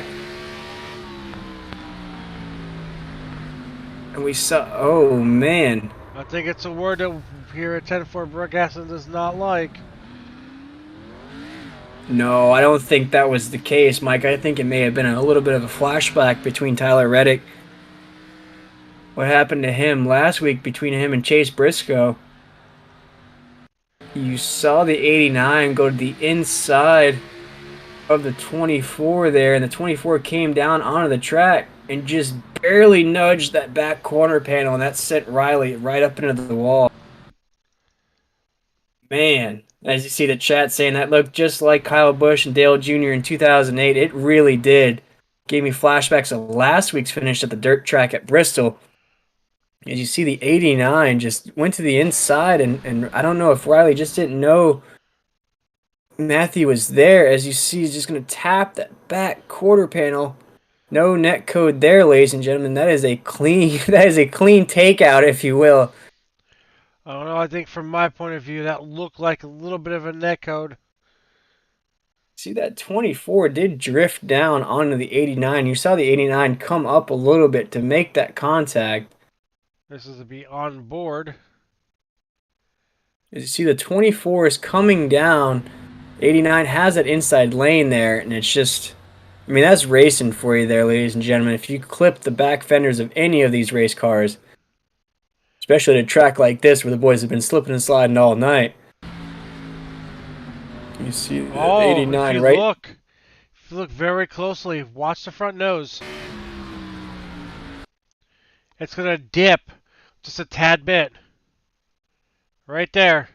and it drifts him back up the track. So that is a little bit of a bug there. A little bit of netcode, a little bit of racing. We'll give it a little 50-50 action there, if you will. But it did look very close. I mean, they were going to make contact probably either on the exit or in the corner at some point. Maybe iRacing just stepped in and said, all right, we'll just go ahead and let it play out. Like last week's race, the dirt track at Bristol between Tyler Reddick and Chase Briscoe, which led Kyle Busch to come all the way from 3 seconds behind. I wish I had some money on Kyle to win that race, because I would have been jumping up and down to see him coming from 3 seconds back to win. Did you see Matthew Badby, I believe, may have headed down pit road there, if I'm not mistaken, because we have a new race leader on the track here, ladies and gentlemen. That is Nick Offord in that 22. Now, Nick did go back-to-back like Drake last week at Vegas, but he was unable to put that 22 in victory lane, as Parker Collins was able to pick up another win for Big Dog Racing. See if Nick can put that 22 into victory lane. He is, of course, the admin here at the High Octane Sim Series. He's the mastermind behind all of the awesome racing you see here on 10-4 Broadcasting here every Friday night. But here we go, ladies and gentlemen. Let's go green, green, green once again here in the High Octane Sim Series.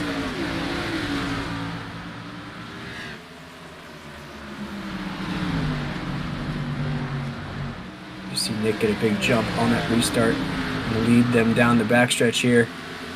Darren Staff is clonking his way up there in that Joey Logano rookie throwback scheme. James Brusker has done a great job of climbing his way up in the top 10 as well. Mike, he's ran an awesome race, really kept that machine clean all night long. Hasn't really had any trouble in that 3. I think he's just trying to coast his way in the playoffs.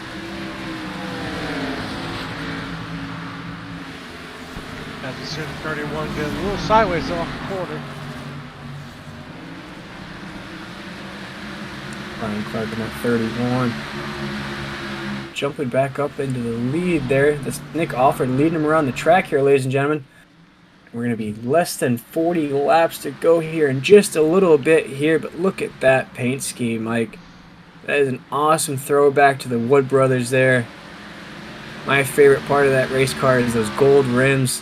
Oh, man, I'm old enough to remember the Red Bull racing teams between AJ Allmendinger. I can't remember the second car of that stable, but they had the red rims on those Red Bull racing cars. I really got to appreciate when those drivers do paint those rims. That just give those cars just an extra touch on those race cars. Oh, you don't remember Scott Speed? Oh man, there we go. That's right. Yep. Now racing Rallycross, if I'm not mistaken. Yes, he is. But I believe he is no longer under the Red Bull banner, I believe. Yeah, I grew up at Charlotte Motor Speedway, and they used to set up a huge Red Bull stand on the backstretch with a big can and the whole deal. I used to see it all the time looking across the track from the front stretch. AJ has really found some awesome success in the Xfinity Series. And like I said, Scott Speed has transitioned into Rallycross, similar to what Jimmy Johnson has found. He's starting to find a little bit of success in IndyCar, just trying to fight his way into that comfortableness, if you will. It didn't help breaking his wrist a couple weeks ago, but at Indy, I think he might surprise some people. Taking a look at the action here in the High Octane Sim Series, Nick Offord in that 22 is now starting to pull away just a little bit from Riley Hoots in that 24. Riley Hoots has been battling up there for the lead here the majority of the second half of this race. But of course, Nick is the admin here in the High Octane Sim Series. He needs a win to be into the playoffs here, ladies and gentlemen. He's doing everything that he can in that 22 to try to make that happen. Of course, he is the mastermind behind everything, the racing, all the stuff you see here in the High Octane Sim Series. As Mike mentioned, if you want more information on High Octane Sim Series, oh my goodness, as you see the 24 get sideways.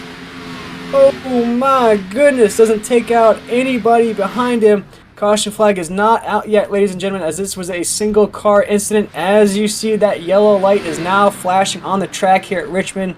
It's going to bring out our 11th caution on the track. We saw it just outside of the camera view here, as we're going to rev up that 10-4 broadcast and replay for you folks at home to see exactly what caused the 24 to get sideways there on the front stretch. Oh, I believe it's exactly what happened. And that is too fast on throttle. Oh, man.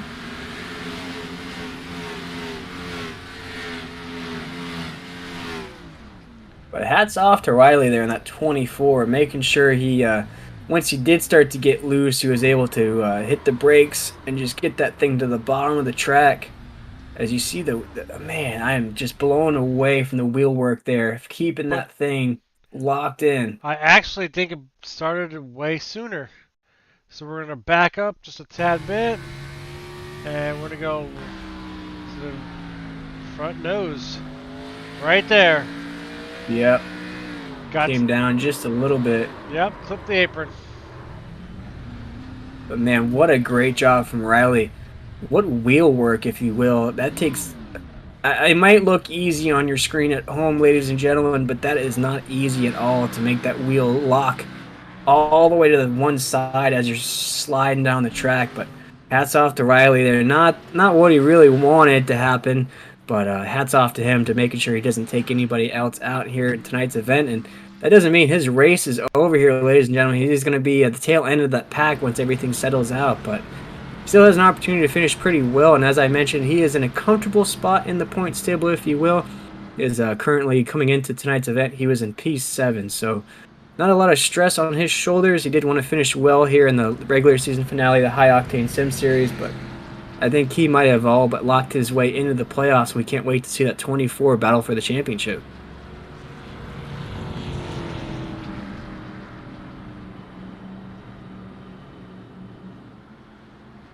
So we are back under caution here again in the regular season finale in the High Octane Sim Series.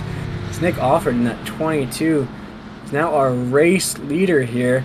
I would bring Nick up into the broadcast booth, but we did that last week, Mike, and I think we may have put the commentator's curse on him. Yes, I believe we also did that with the 89 as well. And I think these cautions just end up going too fast to take that chance.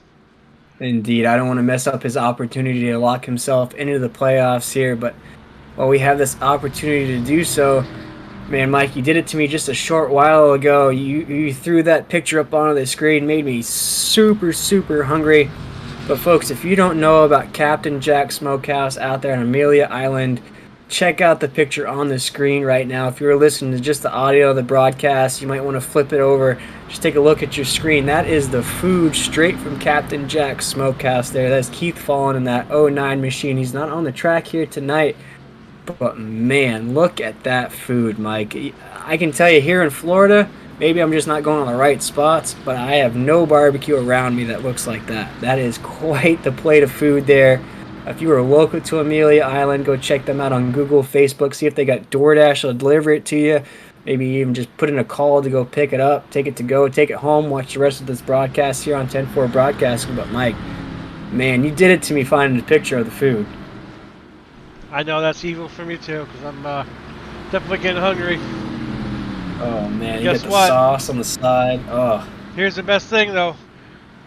We're getting hungry, and we're getting ready to go green. Man, it is that time, ladies and gentlemen, to go grab your snacks, go grab your drinks, go grab your popcorn. Shout out to Terrell Owens there, because things are about to pop off here with less than 30 laps to go here in the regular season finale of the High Octane Sim Series. But here we go, green, green, green once again here. We're on board on the restart for your stage 1 and 2 winner. Oh man, that was close, Mike. You see Matthew Badby that had to check up there due to that side-by-side battle between Nick Alford and Darren Staff there in the 45. Oh man, Matthew Badby's going to try to go three wide.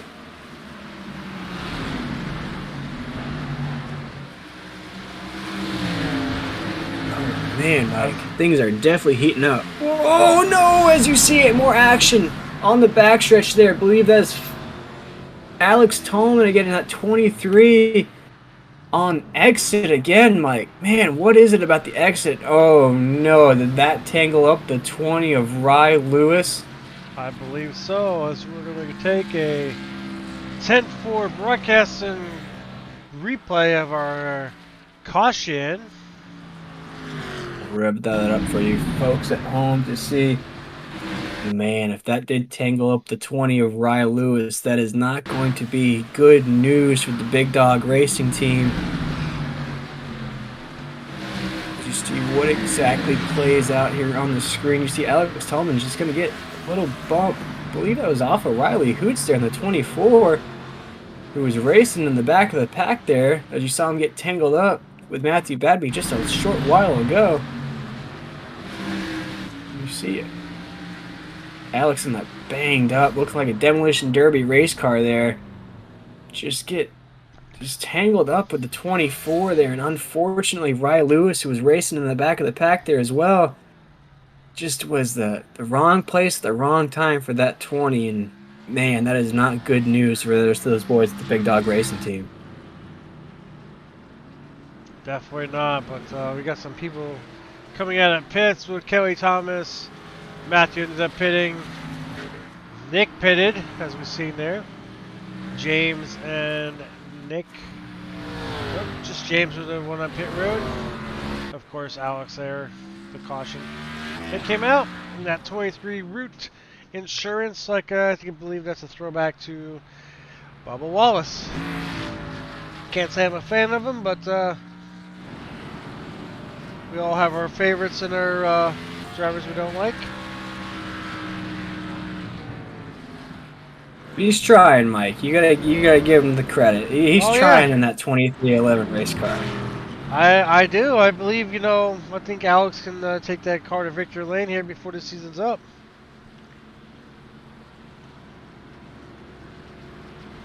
But ladies and gentlemen, this is counting down the laps here in the regular season finale here at Richmond, here in the High Octane Sim Series. This is race 10. Man, we couldn't be luckier to be here, bringing you this action live here on 10-4 Broadcasting. If you're liking what you are seeing from us here on 10-4 Broadcasting, go give us a shout or check us out on Facebook at 10-4 Broadcasting on Facebook. If you want to watch this broadcast back on YouTube as well, we can be found there at 10-4 Broadcasting on YouTube. We bring you live iRacing action out of this series every Friday night at 8 p.m. Of course, we're going to have next week off before we start the playoffs.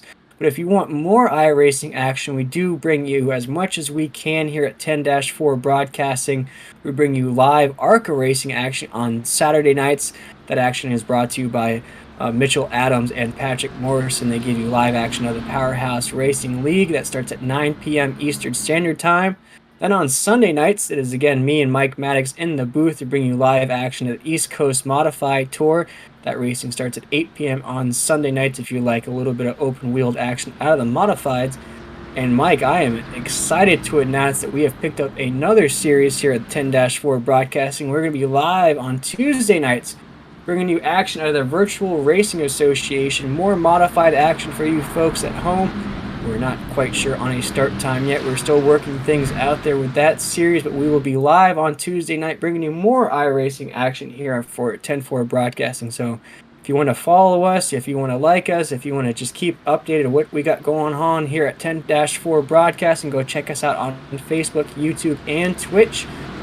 Again, man, Mike, things are getting crazy here in the Octane Sim Series, but here we go, ladies and gentlemen. We're about to go green, green, green here in the final stages here in the regular season finale. Let's go racing, boys. 24 laps to go in this race as the 45 got a big jump from the 46 of Eli, and the 31 side by side here, 46 Riley Hoots sitting back there in P4, chopping at the bits. Yeah, Brian Clark has really came out of nowhere in that 31. We saw him get tangled up and a lot of action to start this race off, but now he is battling up there for the race lead. He is right now in P2. You see Darren Stats getting a big jump on that restart. We see it out of those boys that started off in that lead position on the restarts, get big jumps on these restarts. I don't know if it's just the position on the track. Oh no, as you see the 46 get sideways there on exit, but he's all by himself there. No caution on the track yet. As you see a battle now ensuing for second place between Brian Clark and that 31. Riley Hoots in that 24. You see Riley's going to file right behind him for just a second. You see Funky Cole Medina, I believe. is racing up there as well. Another car who got tangled up in some action in the early stages of this race, but now is battling for that race lead, Mike. We see a few different names we haven't called out much here tonight battling up there. Yeah, speaking of throwback, this is a throwback weekend for these boys. And looks like we got Mike Skinner out front. And racing that high side lane, Mike. That is not a lane that we've seen the boys run at all here tonight. It looks like he has found his groove up there on the high side. Yeah, so it's definitely not the right spot to... Ooh, as we look, coming at turn 2, he got wobble sideways. That back end, he got way in the throttle, way too soon. He's looking in his mirror too much. Ooh, as you see him come really close to the outside wall there. We've seen Riley Hoots do the same thing at a 4. Uh-oh. Here we go, Mike. That 89 has climbed his way back up there for the race lead. He is right now P3. You see him on the inside lane there. I think Riley just got the word that he is right behind him. We're going to try to link back up. They took each other out just a little while ago. As you see, that 89 is going to go to the inside, going down into turn 1. Going to try to overtake the 24 for the race lead here as they are side by side.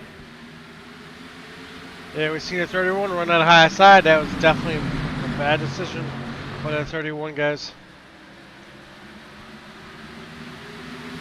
But we know that 89 is on fresher tires, so I understand not racing 89 too much. You know, Riley Hoots is leading this race right in front of the 89 of Matthew Badby. We saw this little bit of deja vu on the track just a little while ago, ladies and gentlemen. We saw a little bit of 50-50, if you will, between netcode and just really solid racing. You see the 89. You saw the 89 barely tap that back fender of the 24 that sent him up the track. And they are family members on the track, like they are cousins in real life. So I only imagine maybe there was a text sent to his cuzzo, if you will, just to say sorry about that. But now Riley Hoots has just picked up where he left off before that incident. And with less than 16 laps to go, Mike, this might be the battle for the race lead here. But look at Nick Offord in that 22. He's climbed his way up into P3. He needs a race victory here tonight, here, ladies and gentlemen. We are creeping up on less than 10 to go here in the regular season finale of the High Octane Sim Series. We're going to be crowning a regular season champion tonight, as well as locking in the top 10 drivers who will make the playoffs. We had some technical difficulties. Back to the action on the track. There's a battle ensuing for, I believe this is third place here. And yes, that is actually, looks like Nick had some technical difficulties on his end, and it dropped him about 7 spots. Ooh, man, that is not the time to have technical difficulties for that 22, as he's going to be all the way back in P10. As you see a battle ensuing for third place, but Mike, I think we might have a battle for the lead ensuing right in front of them between Riley Hoots and Matthew Badby. I saw the 89 just out of the corner of my screen there. Just go for the lead just a little bit there. You see Riley Hoots is going to cross that line with 11 laps to go here, ladies and gentlemen, in the regular season finale of High Octane Sim Series. Looking like it's going to be a 2-car battle here towards the end, foregoing any caution flags we might have. I think Nick has lost more spots. He was running P3 on that restart.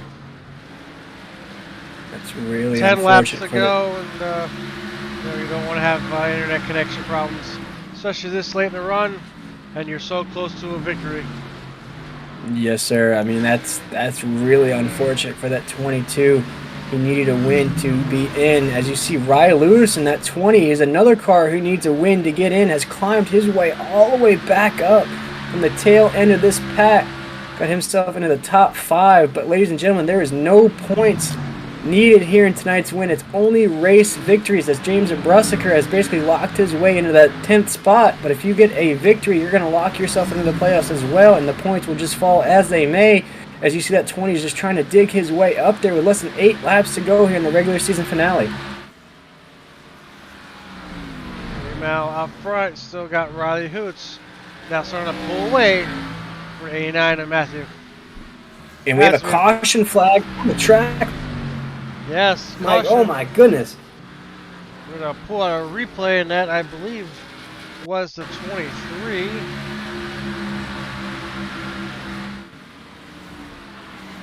Uh-oh. Don't tell me he got tangled up with James Brussiker there. Oh, Oh, no! did I see an Earnhardt move here? Oh, boy. no. Let's go to the full footage. Yeah, we'll rev that back up for you here, ladies and gentlemen, just to see exactly what played out here between James Brussiker and Alex Tallman there in the 23. Oh, man. I think he locked up his brakes, getting into the corner. Man. And that is really a shame out of James Brussiker there, as he was just racing the cleanest race he's basically raced all season long.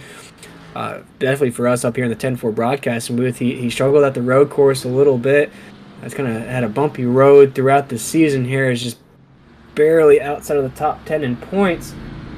But man, throughout this race, Mike, he's been running in the top 10. Hasn't really had any issues at all. Hasn't been tangled up in anything. Hasn't gotten loose.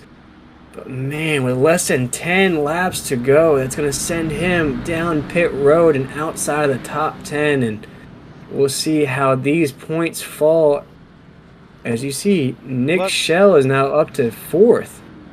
Yes, we're less than 6 laps to go, and we have a new leader. It's the 89 of Matthew, while people had pitted. I believe 6 on back had pitted. So that's the 24-year race leader, Riley Hoots. The 22 of Nick offered. 45 of Darren. 31 of Brian was down pit road. I believe Nick took 2 tires on that pit stop.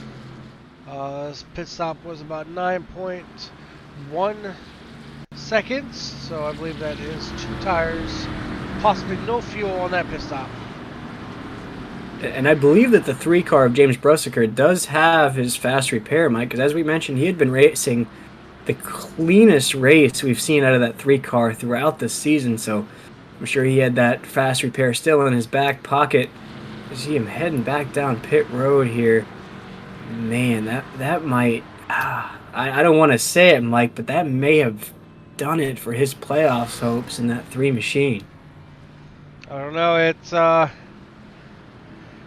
in the back of my mind for these tracks, you know, if you have a fast repair in your back pocket, you want to basically hold on to that to the last chance you possibly get. You know, 4 laps to go, I still, in my mind, I would still hold on to it. Because there could be another wreck, and it could be a green-white checkered.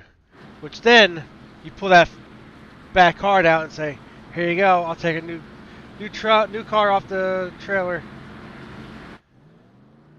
Mike, taking a look at the point standings here and taking a look at the grid so far, we're going to have probably a green-white checkered, Mike, the way these laps are counting down here under caution. The top 5 is really filled with drivers that need a win to get in. Taking a look at that grid there, you see names like Nick Ryan Lewis is up there who needs a win to get in. You see David Medina, Funky Cole Medina is in 9th in the point standing, so a win will get him in. You see other names right below him as well. James Brussiker, who you just saw get tangled up in some craziness there. All of these guys, Nick Schell is up there as well in 4th. These guys need wins to solidify their spots in the playoffs. So it's going to be a battle that's going to ensue here, ladies and gentlemen, as we're about to go green here in the late stages of this race here. The regular season championship. Let's go racing, boys. Let's end this thing on a strong note. Roll up through 3s. Rest in peace to Dale Earnhardt. We'll have 2 to go here. Oh no! More action on the backstretch. We're under yellow once again here, Mike, and I think you may have Mystic Mac predict those things because we are going to have a green-white checkered here in the High Octane Sim Series regular season finale. grab that 10-4 broadcast and replay up for you to see what occurred on that backstretch. Man, Mike, this race is crazy here tonight. And I said it, you know, this is where a chance you know, pull that card out. Taking a look at the action here. And I believe it was the 46 that started the... Seems sandwiched in between Riley Hoots and Rye Lewis there. Oh no, and the 46 is just going to drift up the track just a little bit. The 20, I believe, has come down, and the 31 just collected at the wrong place, wrong time. Man, you see that 46 just sideways into that wall. 31 of Brian Clark, who we saw racing for the lead just a few laps ago. Gonna pull that one more time to get a full-on review. 20 came down. Yep. Man. 31 was there on the inside. Man.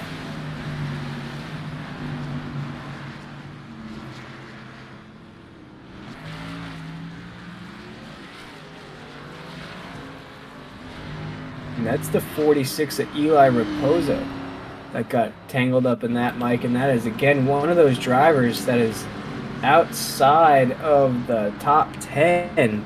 So a lot of those drivers that were racing up there for the race victory were those drivers that needed a win here tonight.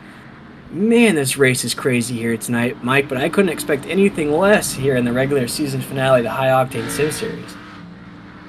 Of course, you won hard racing, side-by-side action. Go full on, go for broke. No, I wouldn't say go for broke. I'm not gonna say that. It's hard action, side-by-side racing. Yes, there's give and take. There's also intense battling. You know, come check out these guys. Friday nights they run Cup Series, of course. Saturdays, I believe, they run the Xfinity Series cars.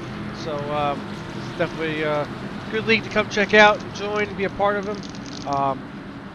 Season 3, I believe the next season they are going to be running the next gen cars.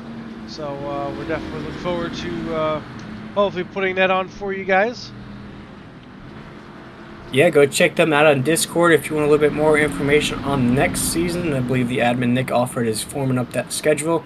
Go check them out at High Octane Sim Series on Discord or on Facebook as well if you want a little bit more information. Of course, we bring in these live broadcasts out of this league every Friday night at around 8 p.m. Eastern Standard Time.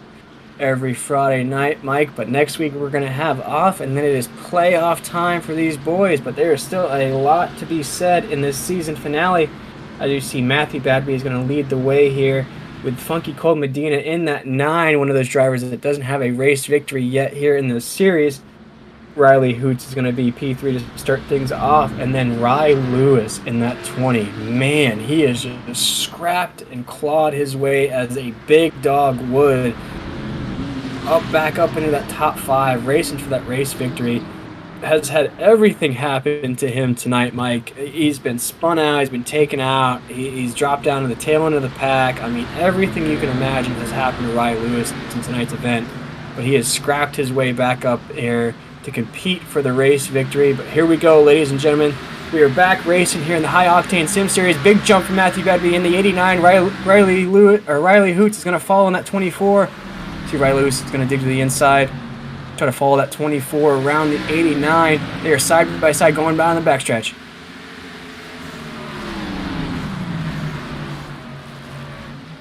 And the 24 is making the 89 not get away. And this is the final lap here, ladies and gentlemen.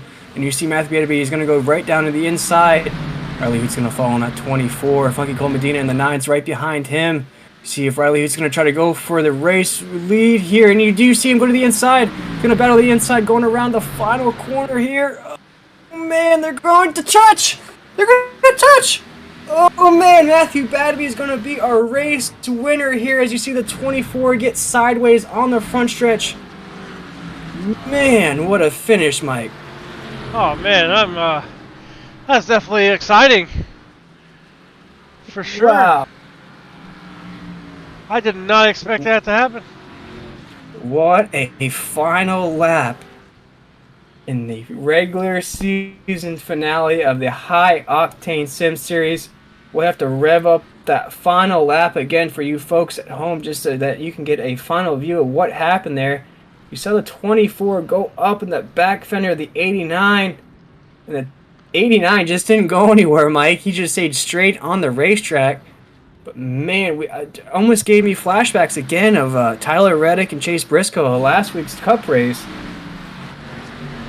Man, that could have been big news for Funky Cole Medina and Ryan Lewis, who were racing second and third right behind those boys. Man, what a finish. And here we go, 24. He tried.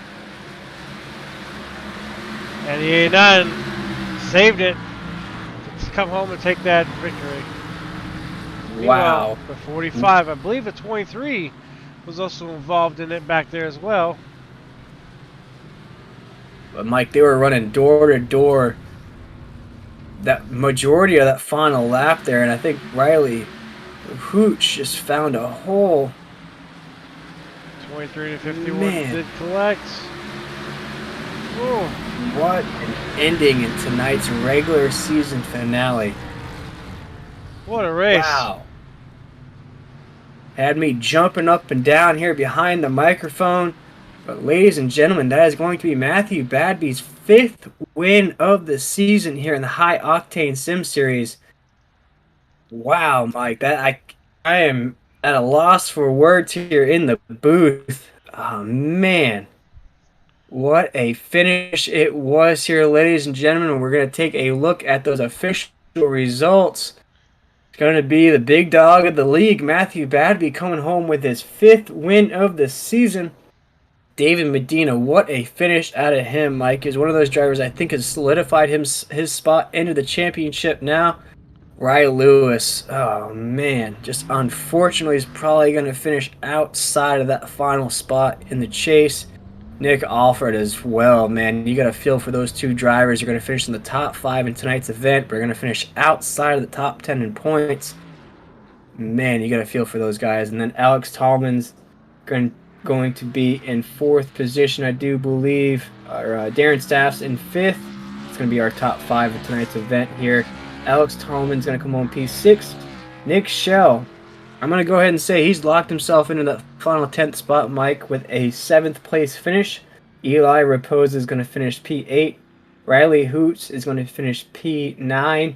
James Brussicker, who we saw racing the cleanest race of all season long, is going to finish in P10 outside of the top 10 in points. I'll throw it over to you to Mike to finish off the rest of that grid. Yes, you got Kelly Thomas, P11, Robert King, P12. Tough day for Parker Collins, Brian Clark, and Matthew Wilson. Rounding out the top 15.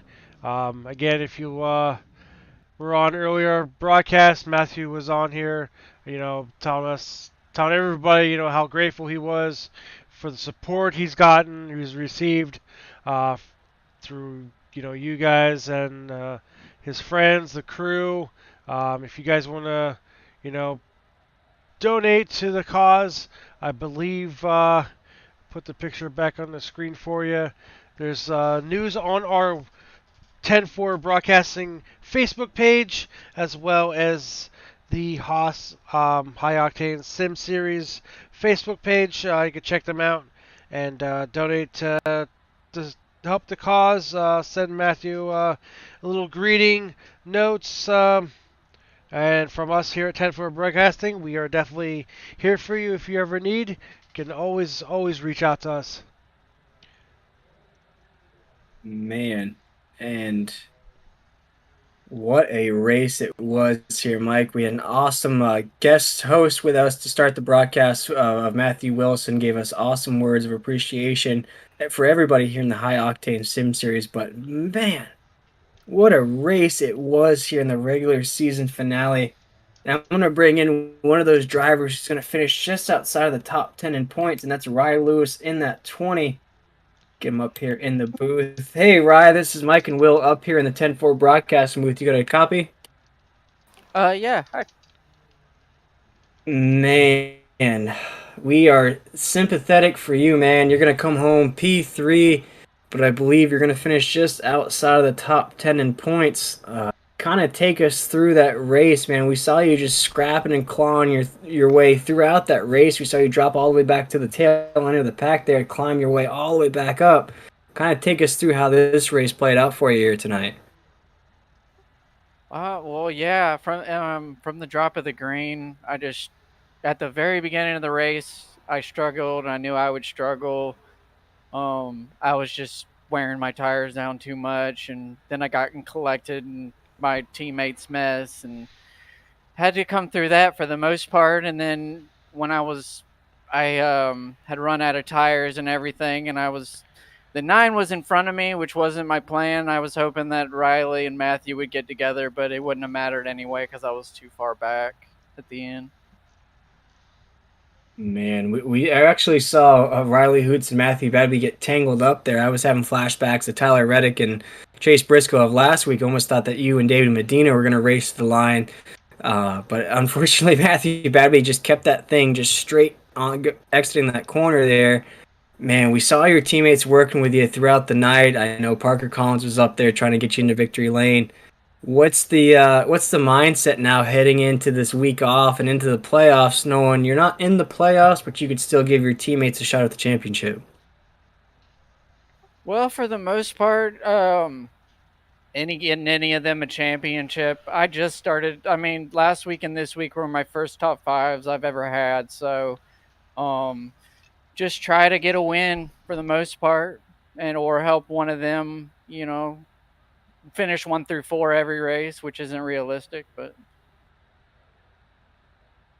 And you definitely gave it your all tonight, man. We appreciate the effort from you here tonight. As I said, you've just scrapped and clawed your way through this, I'd say, crazy race we had here in the regular season finale. Man, this race had everything. I mean, I don't think anybody really pulled out too much of a lead. We had cautions, we had wrecks. I mean, this track really made for an awesome regular season finale, man, and we look forward to the rest of the Big Dog Racing team heading down into the playoffs. And I know you'll be a great teammate.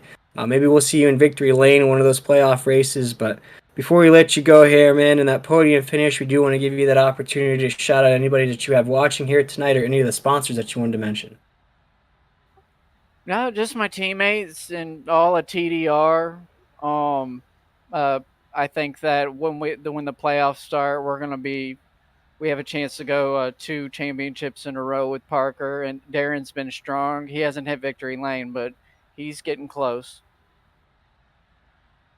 Yeah, Darren's up there. Parker's up there as well, man. We look forward to what you have in store for the playoffs. I know you're going to be on the outside looking in, but going to be a great teammate there. Maybe almost like a Casey Kane for Hendrick Motorsports or something like that heading down into the playoffs, man. But great finish here tonight. You gave your all, and man, we just want to wish you a great night, and we look forward to what you have in store for the rest of the season here. Oh yeah, good job on the broadcast. I watched it all the way throughout, and good luck to my team in the playoffs. Of course, man, and what a great night it was, Mike. And that was Rye Lewis out of that 20 out of the Big Dog Racing Machine team. And man, I just feel for Rye in that 20. Just man, was so close to making it into the playoffs here tonight. Just didn't have it, Mike. I mean, he may have had it, but Matthew Badby now with 5 wins on the season, just it was caught up a few times, but just never had any trouble at Richmond. Yes, this was definitely a different type of race this evening. We see Matthew every week, week in and week out, just dominate. But the schedule is getting better as we go to Texas next week. So, anything can happen. You got 5 races, I believe, left in the championship when I was looking at the schedule. Yes, 5 more races. So anything can happen. We got Texas, Daytona, and then the Roval at Charlotte. So, 1 or 2 bad races, that could definitely change the championship. We've seen Kevin Harvick try to, win, try to stay in the points, but gets knocked out just because of bad races. So anything can happen. Anything can happen, Mike, and things are always bigger in Texas. But I believe you are catching up with our P2 finisher here tonight on pit road. That is David Medina. Hey, David, this is Will and Mike up here in the 10-4 broadcasting with you. Get a copy? That I do. David, how do you think your race ended up here tonight? Bringing home P2, I definitely can't complain about that. Had a pretty good race all night long. Got caught up in an incident a little bit earlier, just getting that corner a little bit hot, but was able to bounce back from that. So Riley there on the last corner coming out of 4 got a little loose, and I thought they might have cleared each other out and might be able to sneak out a win there. But Matt just does a great job keeping control of the car. Just hate to see the finish that Riley ended up getting, but those guys were fast. As Riley is telling us in the chat, he gave it his all. It was checkers and wreckers. We go next week, or actually next week it's off, and then we come back and go to Texas. Any tips and tricks that you have up your sleeve to hopefully lock down a victory down in Texas? I don't know if I have any tricks out there. I do like the track and generally have a good run there. So going to go out there, take care of my stuff, and just try to be there at the end to have a shot. That's where you got to be. You can't race everybody hard every lap. You got to be there at the end. So just got to play it smart. Keep my mind in check there, and race everybody smartly. All right, here at 10-4 Broadcast, we want to give you a shout out or a chance to shout out any sponsors, family members, anybody watching at home. Yeah, let me start off by thanking the viewers for coming in and watching the race. I appreciate everybody out there every week tuning in. You guys up there in the booth calling the great races all the time. And HT Gaming, I want to thank Derek for putting this team together. Missed a lot of my teammates tonight, but we'll get back at it next week. And I want to thank Nick and all the admins for putting this race on and this league on. They do a fantastic job here. So I want to thank everybody for that. All right, David. We look forward to hopefully seeing you in a victory lane next time out. Man, I appreciate it, guys. Y'all have a good night. You as well. That was David Medina. I would say ran probably his best race so far of the season. Mike, he's one of those drivers that are going to be locked into the playoffs here heading into Texas 2 weeks from now. Of course, we're going to have next week off here at the High Octane Sim Series, and then we'll be live again in 2 weeks bringing you playoff racing, Mike. But without further ado, I do want to welcome, I think it may be official with 5 wins on the season, but I do want to welcome our newly crowned regular season champion here at the High Octane Sim Series, Matthew Badby. Man, you are the king of the regular season here in the High Octane Sim Series. How does it feel to have 5 wins on the season? Again, we just talked to you a little while ago as you picked up the Stage 1 victory. You said you were kind of nervous here at the track, but man, not only did you come home with your 5th win of the season, but now you're a regular season champ. Yeah, I did not expect coming into this race that I would win. I very happy about that, and winning the champion or the regular season championship, I should say, is quite a good achievement. I guess, and the little confidence boost going into the playoffs, and yeah. Man, we saw it throughout the race there. You kind of faded just a little back, and you came hard charging. I think you may have passed 4 or 5 cars in one pass there. What is it that just made your car stand out tonight at Richmond?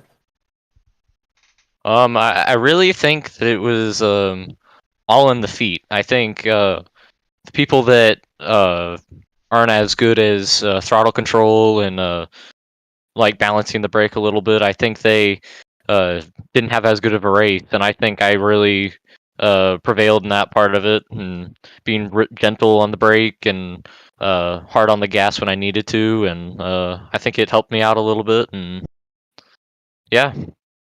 Man, talking about footwork there, I do want to talk to you about that finish, though.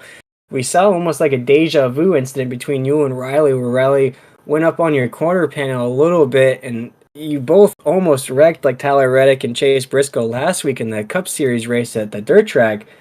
How'd you keep that thing straight after he came up on your quarter panel there?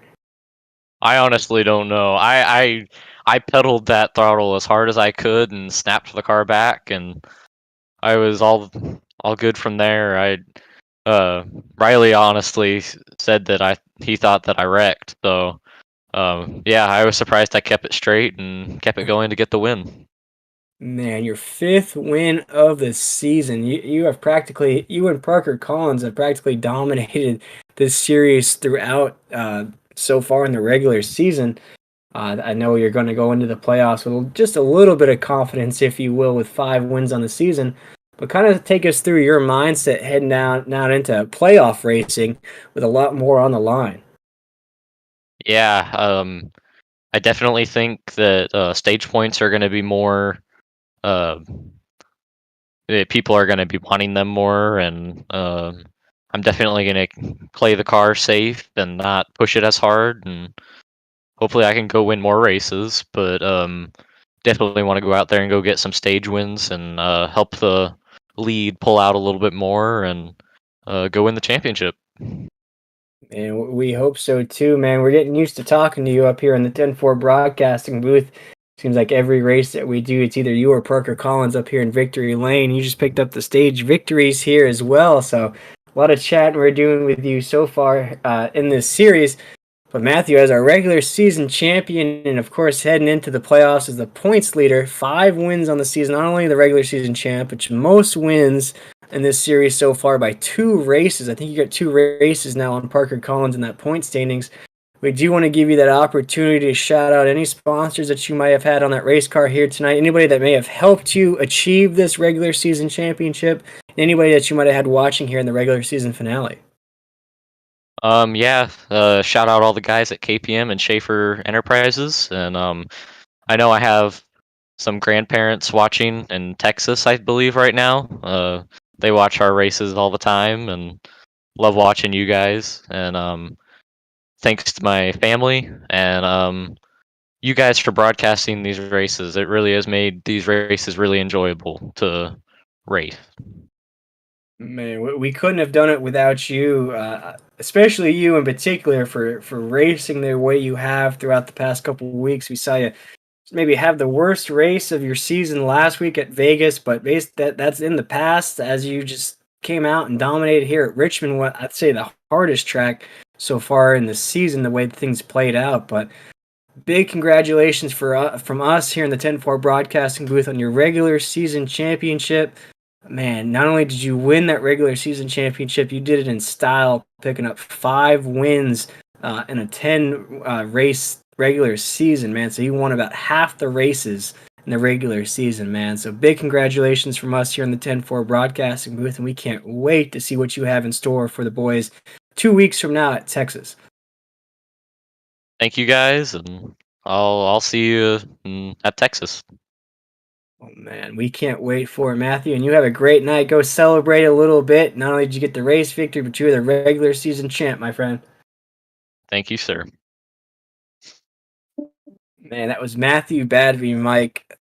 Man, we call a few different series here at 10-4 Broadcasting, but I can't say I've seen a driver just, I don't want to say dominate because he did have some competition throughout these weeks, but I've never seen a driver win the way he wins. We've seen him pull out a few different strategies throughout the weeks here. He fades back, he comes in late, wins the race. We saw it tonight where he basically just started pole position, dominated most of the race, drifted back a little bit, then came hard charging again.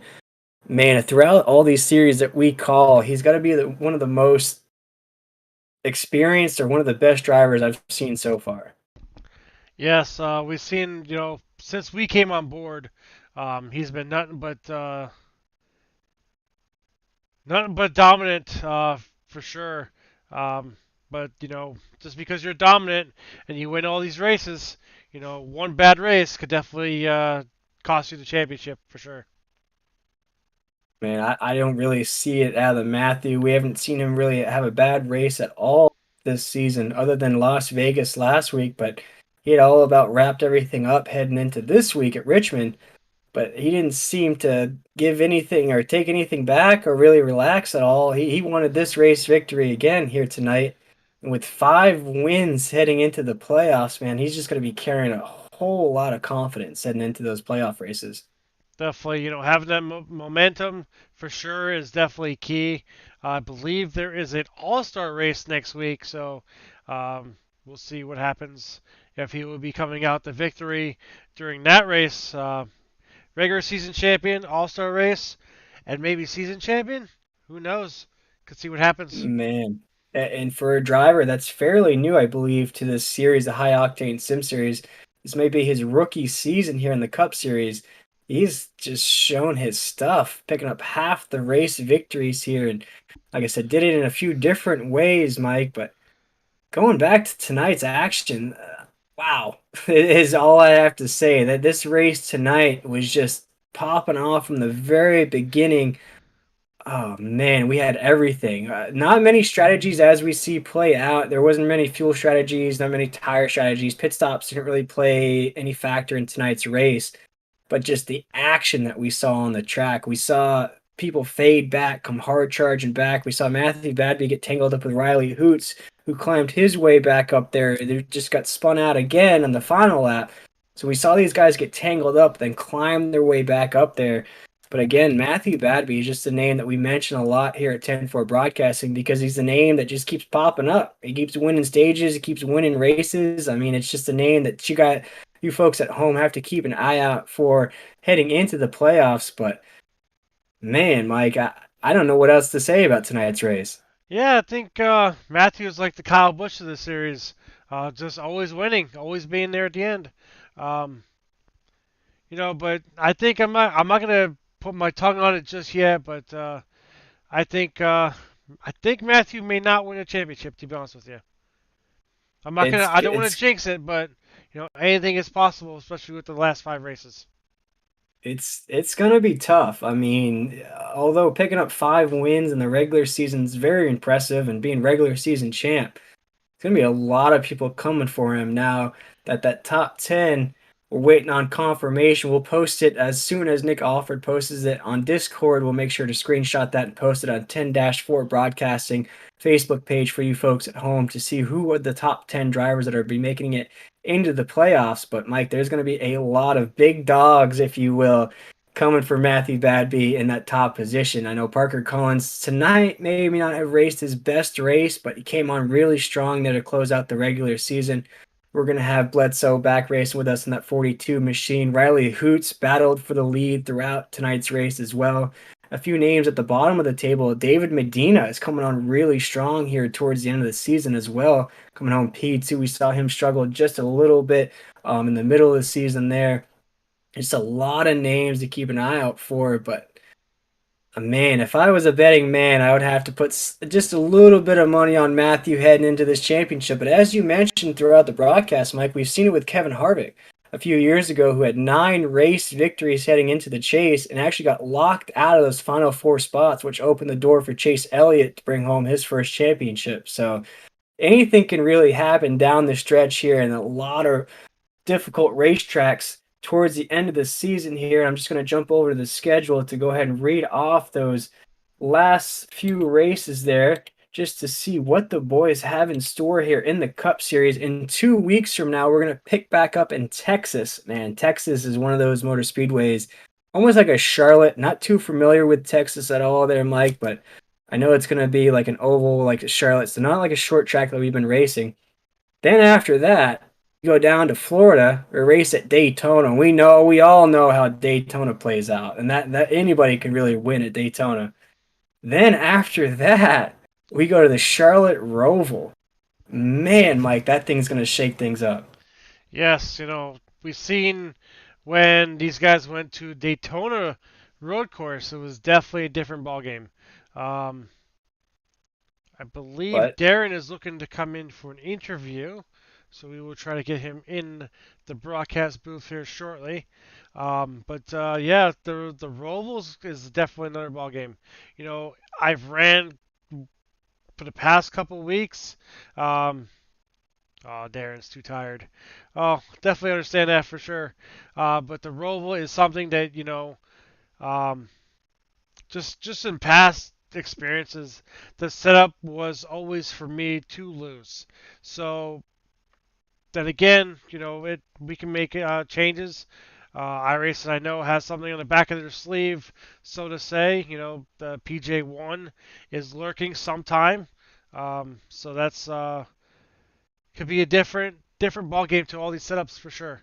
So the factor is like, yes, these next 5 races, yeah, what will happen? We might see new winners, but the one thing in the back of your head is you got to think, the PJ1 surface is coming. We can come throughout any week. It could change the way the setup handles.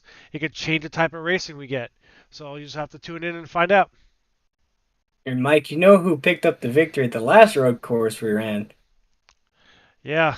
Uh, Yeah, came on strong the last 20 laps and just blew the doors off everybody. And that, of course, was Matthew Badby. So keep an eye on that. And then the last 2 races of the season, we're going to go up to Michigan and we're going to finish down in South Florida at Homestead. So really, as you mentioned, like a lot of things can happen at that Roval that's really going to open the door for those last 2 races because Michigan and Homestead, I wouldn't say are the most toughest tracks to race. But after the action, after the road course at Charlotte, I mean, that's going to be anybody's ball game heading down into those last 2 tracks. Homestead having a season finale at Homestead will be good. I'm not a fan of Phoenix, to be honest with you. So I No. love I love the Homestead.